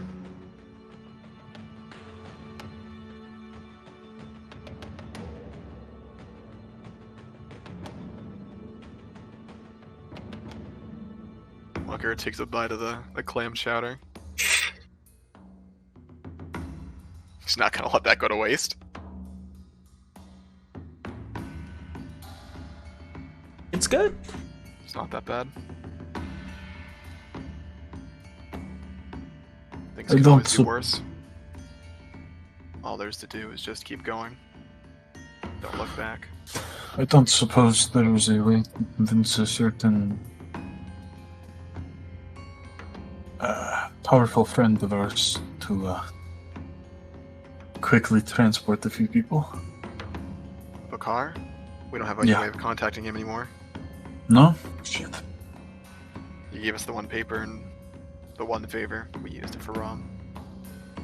And at that, we owe him now.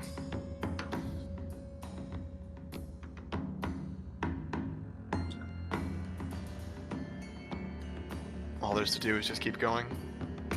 Eventually you'll reach your destination. Might be too late by then.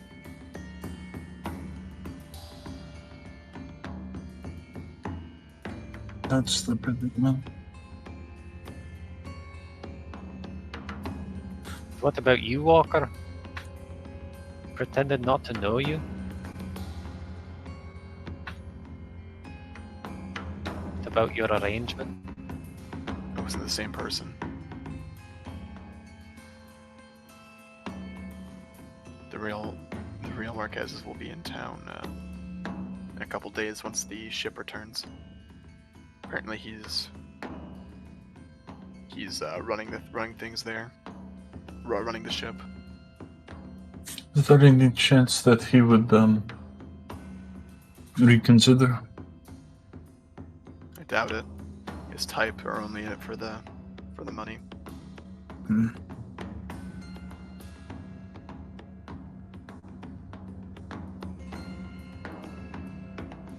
That's a lot of money. It is. So, Coin here isn't worth much compared to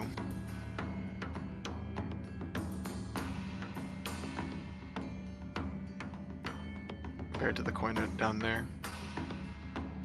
Hey Van, out of character, how much was the exchange rate? I assume it said so on the paper, right? Yeah, 1 second, let me double check. I didn't write down exactly what you ended up getting, so... Just make it's not. I believe it was... Give me an approximation, it should be fine. What was it? Looking for 7 gold, 14 silver? Yes. It ended up being 200 and something. Oh, it was 300 something. It wasn't that. Yeah, well, I believe it was around 320 27 times. Jesus. So 27 crosses per gold. Yeah. But it may have been Each higher. each piece of gold is worth 27 crosses. How does that help us? What I'm saying is that's why it's so high. They're more interested in gold than they are crosses. The Norse money is worth less, so they charge more. But if we could get foreign coin, then we'd already have a solution to our problem. It's only Lenorian ships that aren't going to Garland. But who would accept payment after the fact?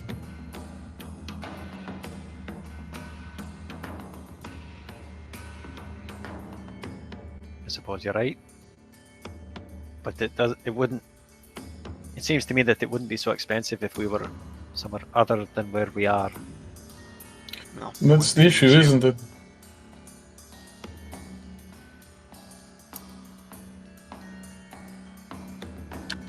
Sorry, I could do more for you, Owen. Evian. It's not your fault.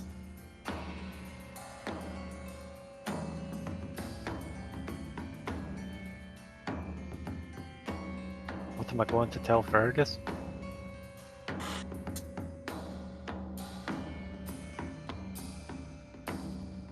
I think you should tell him that we need to find another way.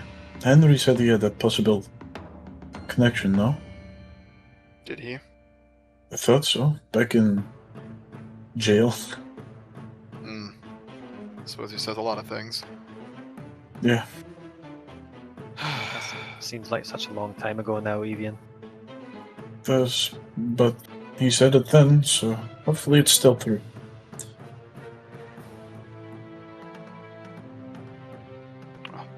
You'll need to speak with him tomorrow then. Yeah. You're ready. If you want to speak with the real Marquez in a couple days, I suppose you could always do that if we're still in town. I don't see us leaving for some time.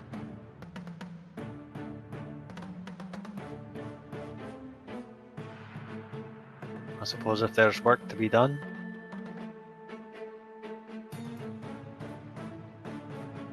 There's always work to be done.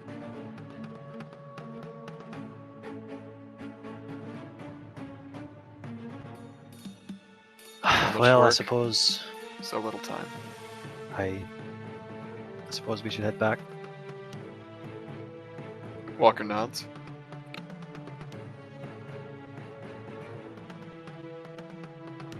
And so, as you guys finish your clandestine meeting on the boardwalk of the Sandstalls. It's important to mention Walker does finish his soup. That's good. As you head back to the Darrow Fort, your place of operations for the time being in the city of Starshore, with your allies in wait, the evening begins to grow long as another day, helpful though it has been, still a bit Pyrrhic.